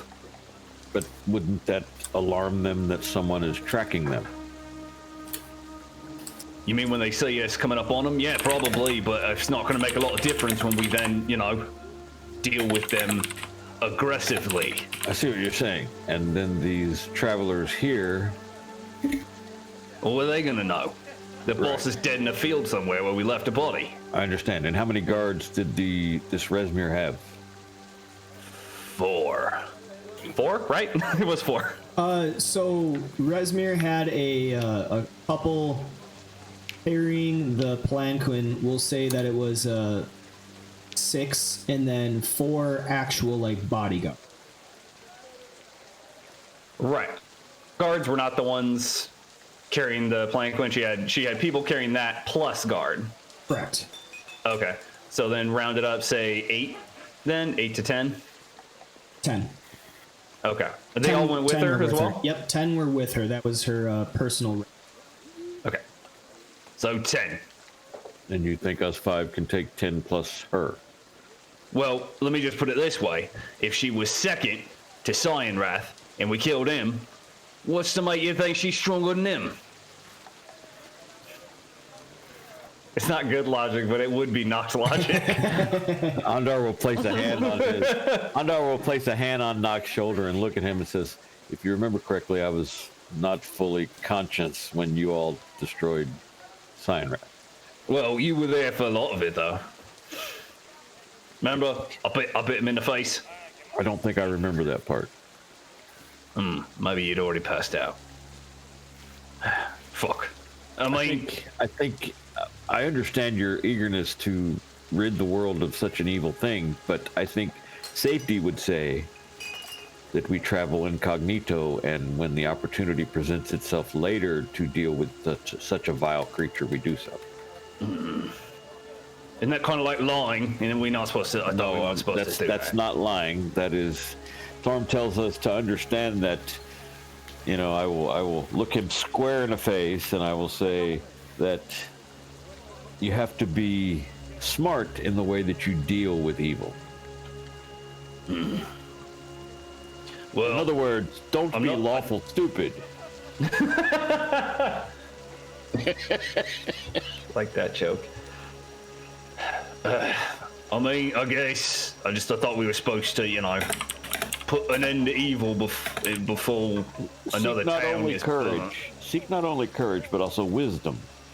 And remember that stupidity and courage are cousins. You were going to have one of those for every argument I have about going and hunting down this lady, aren't you? I unfortunately will, yes. All right. But I want it on record that I wanted to go kill her now, so.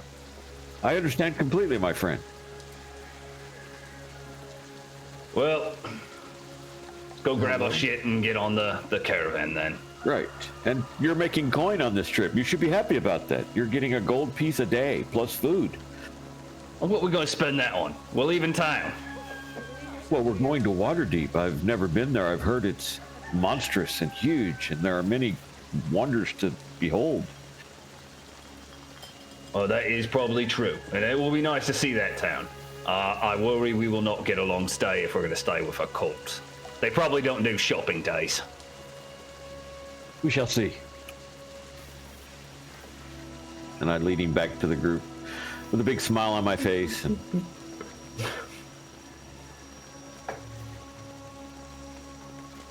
I ask the guy, Smardag, when they're leaving for sure and where we're meeting them at.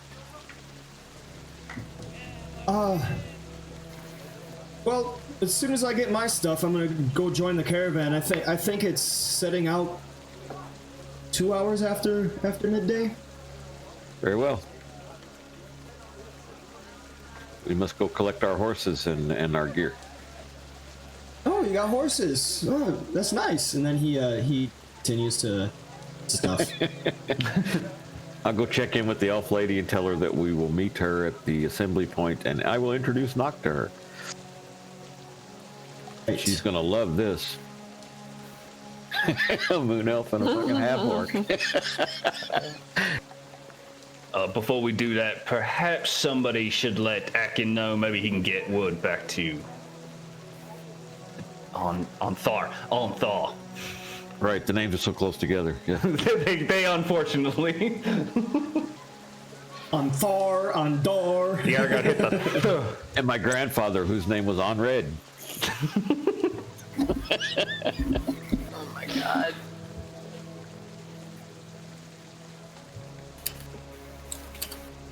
See you guys moving. I didn't know if we wanted to go talk to Akin. I guess we can go do both, but I figured maybe the girls and Fred would go talk to him about what we know. Shouldn't we be telling people? We should be telling people who can get messages to our commanding officers here. All right. As you approach Edelri, he looks at Ondar and then sees this big half-orc behind it, and her already kind of placid, almost frowning face turned even more into a frown. I will greet her in Elvish. Greets you likewise. This Still is my speaking- friend. Yes, this is my friend and my companion, Noct. He is the other guard you hired. Do not be mistaken by his appearance. He, like the Shield of Innocent, is a good man, a good person. Everybody always got to say, don't bother the way he looks. What is wrong with my face? You speak Elvish? You don't know what I just said. Oh, wait, did you say that? No, I thought at some point you switched over to English because you were talking at me. No, I'm trying to keep you in the dark right now. So I don't know if you know this, Ondar, but you have to actually speak in Elvish. That's true. Kidding. There you go. Elementar. All right, she replies in Elvish, saying, "You didn't tell me he was a half-orc."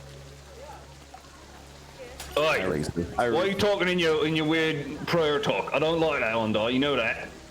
I look at him and I go, "She was ill prepared for your appearance, my friend," and I say that in common. Actually, I say that in Orcish. I don't speak that. You don't? No, I was raised by dwarves. Why would they teach me Orc? It's not learned by biology. I don't speak Dwarf, so I say it in common. There you go. And I look at her, and in common, I say, again, no, I did not tell you he was an orc because I do not look at him as a half-orc. I look at him as a man. He is my friend, he is my companion, and he is trusted. I would trust him with my life. Also, if it makes you feel better, I'm mostly dwarf. That's really going to make an elf feel better. It's almost better. She huffs in irritation and just gets up onto the wagon and then smacks the reins, and she says, "A deal's a deal.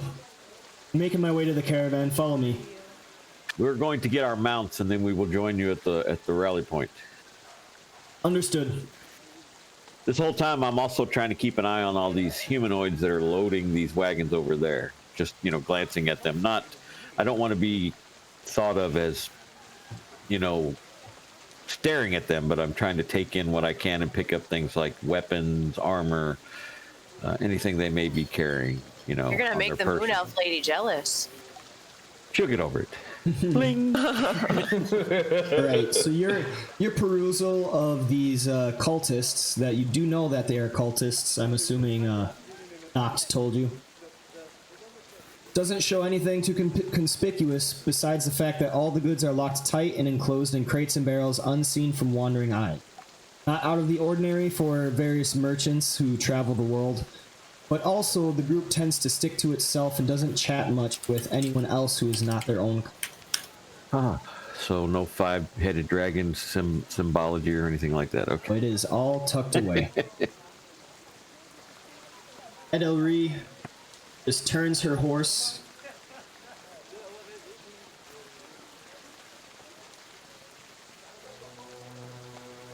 Oh, moving parts. Wow. Fantasy Ground Parts. Unity. Takes it out. And Not and I will go find our horses. Well, we should check in with Akin real quick. We are here, Yes. and then we get our horses. Right.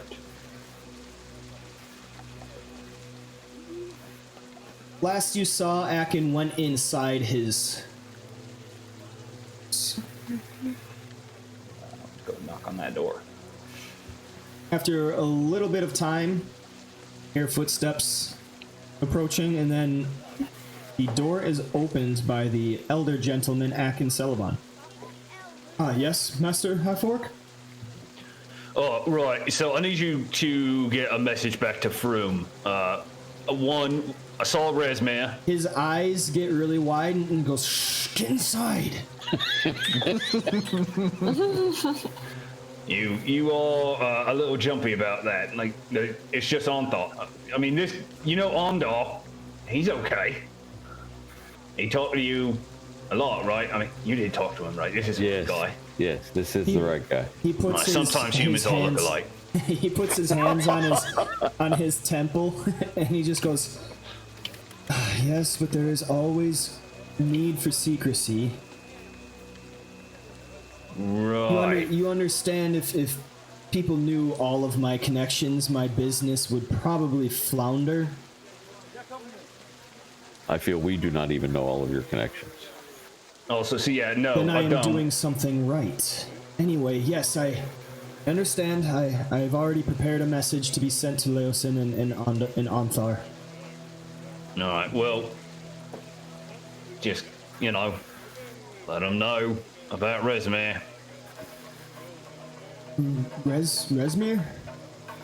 Yeah, oh, I thought you said you already know. Great. So let me rewind because you got too scared about talking outside. There is a Resmere, black skin, not skin, it would be scaled. Yeah, black scaled dragon. I'm guessing a little bit of a fancy lady. She took off in about probably half an hour or something like that since that happened.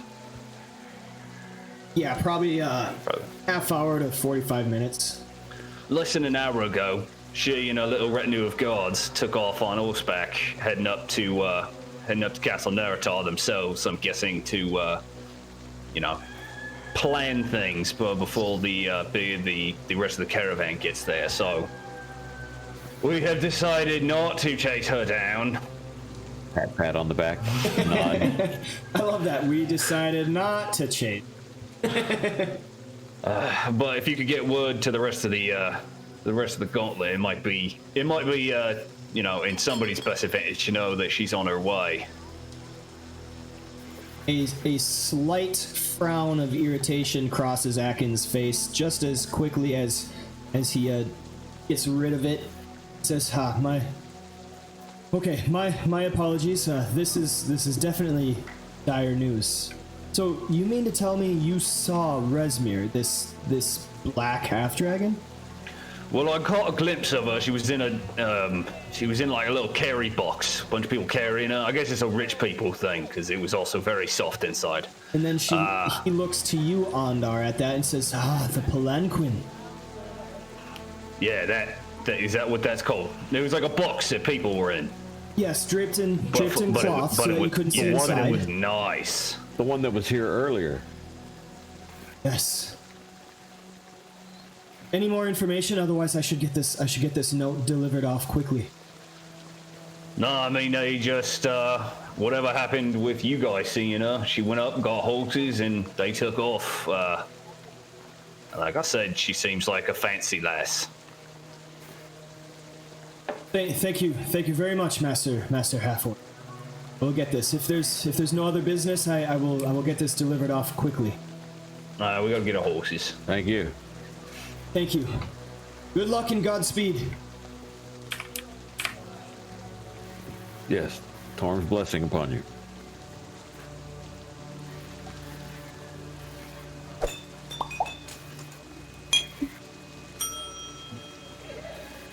To arms, to horse.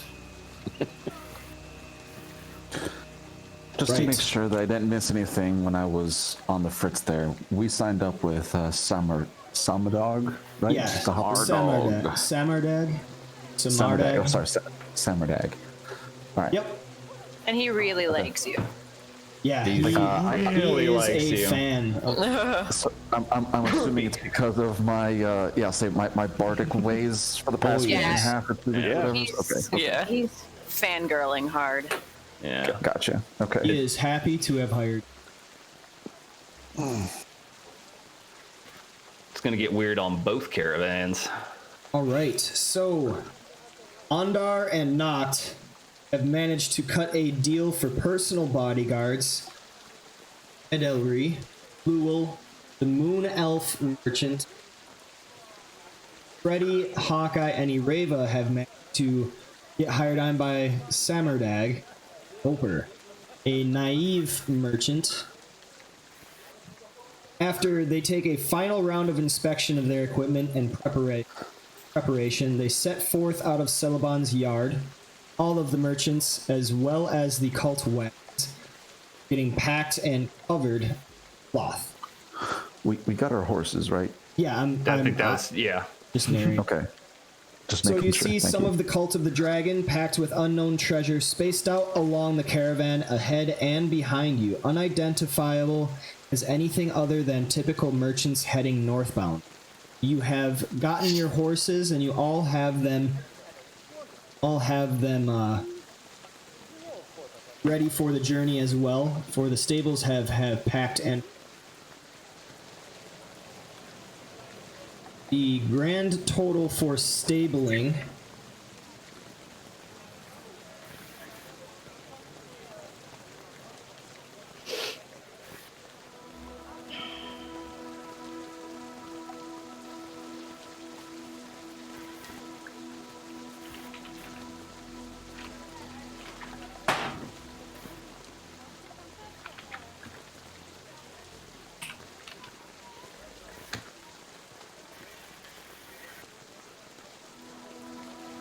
It's like 5 silver a day per animal.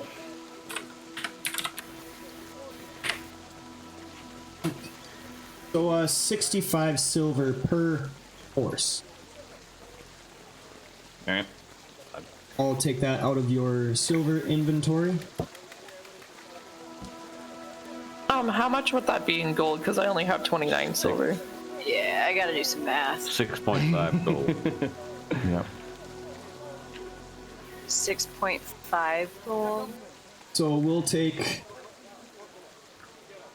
6 gold, 7 gold.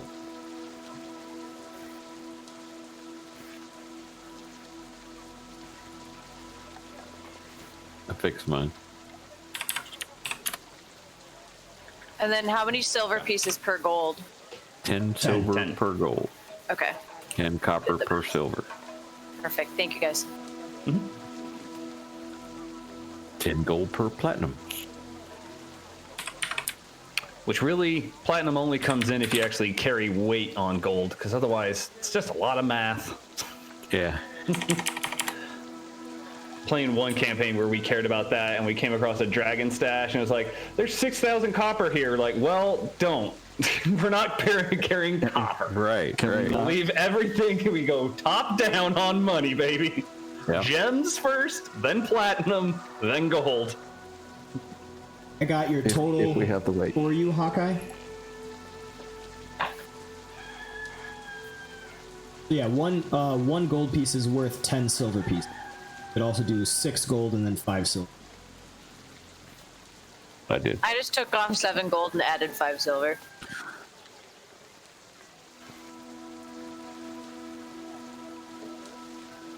And then do I need to take it out or did I you got do it. it? Because I see it. Okay. I got it for you. Right.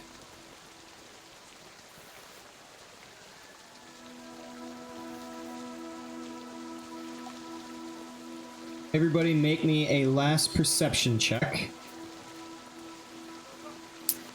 And then I'll cast guidance, but I'm busy. Oh, barf. Say barf.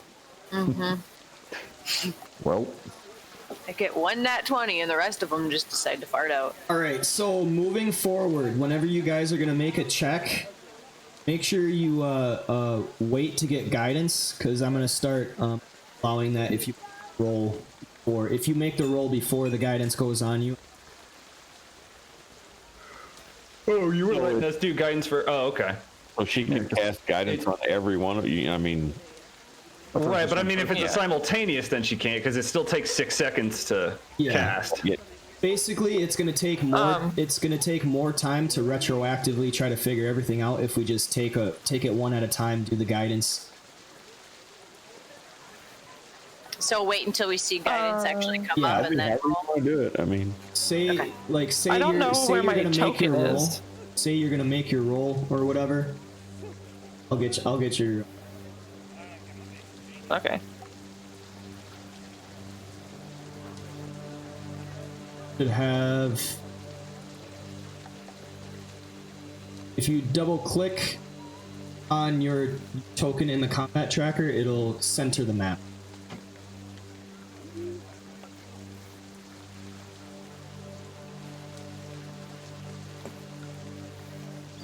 You see it now?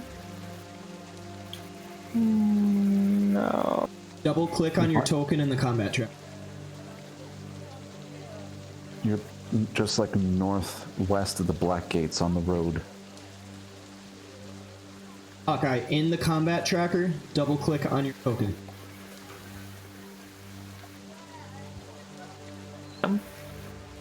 Working? No.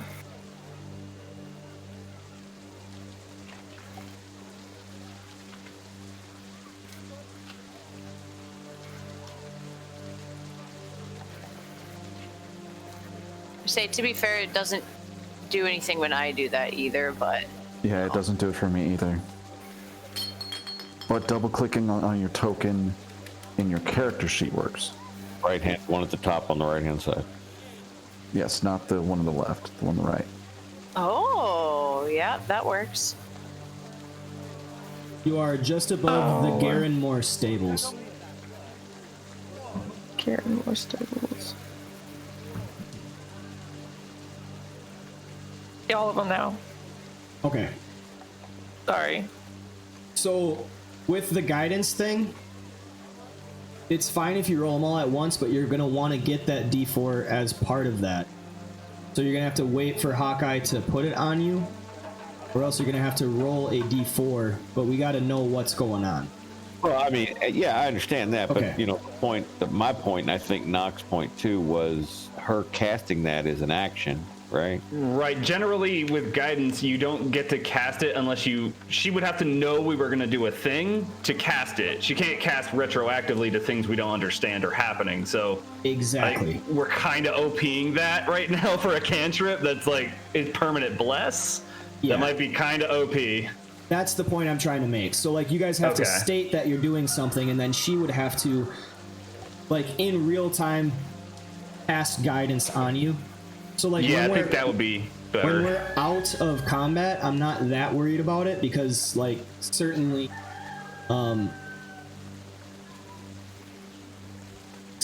you're not in combat order. You know what I mean? Sure. But when you're like talking about does Nox notice something, it'd be Yeah. weird that she thinks I'm about to notice something and cast a spell on me to help me notice a thing. Right. Yeah, And I like Like gotcha. that seems like she's reading my mind, I guess. And it's a touch spell, right? So she would have to manipulate herself. Is it touch? to- I don't remember. think so. Seems like So, it probably would be because it's a cantrip and So I will definitely I do don't some know. more groundwork on the guidance just to make sure that we're utilizing it. yeah. Anyway. It's only one person, But right? yeah, let's keep going. Right. Yep, Freddy. So you, looking ahead, actually notice one of the cultists near the rear wagon looking in your direction over their shoulder. I whisper to my compatriots, the cultists seem to be interested in us. Perhaps none of us are recognized. Well, a lot of people know you by name now, Fred. That's true, but they just know me as the Bard. You stand out like a sore thumb. Same thing with Undar here. Dude, the guy who hired you knew your name before you even got there. By description, he knew you. You got too famous. Hide your face. Yes, half elf, hide your face. Perhaps he is more interested in your appearance than anything else. Maybe. Possibly. Yeah, maybe he just wants you to play a cool song. Everybody just be cool and play a cool song. Still possible, but they didn't know, the cultists didn't know my name, but you two in particular are pretty unmistakable. Oh, just because I'm a half-orc, huh? It's always going to come back to that with you elves. Nothing to do with the half-orc. We were told to try to change our appearance before we met up with the caravan, and that did not happen. Please don't relate him. All right, that, you know what? That's a good point on both Freddy and Sauerkraut. We were told that. I have it on my note page. We didn't do fuck all about that. Well, it kind of happened in a hurry. All right, and so Andar and Nox, you both notice Edelri up above. Say, can be up here. Cult that is cultist that was kind of looking in your direction is right. Hammerdag. I'm going to spur my horse and join my employer. Yep. Ditto. And as I ride by the cultist that was glaring She's at not your them, employer, Freddy. I will grin and smile and nod and say good day. I mean, I know that, but my employer is also not next to us either. Like, he's somewhere in this caravan group, so. No, it's down below, isn't it? Samurai dog? Hey, there he is. All right, Andar, as you pass the cultist wagon, he does not say anything in reply, but just kind of watches you go by. Yeah, I don't my eyes don't linger. I just, glance up at him or her and grin and smile and just good day and continue going. Right. Divine smite! Ah! And then I turn around and shiv.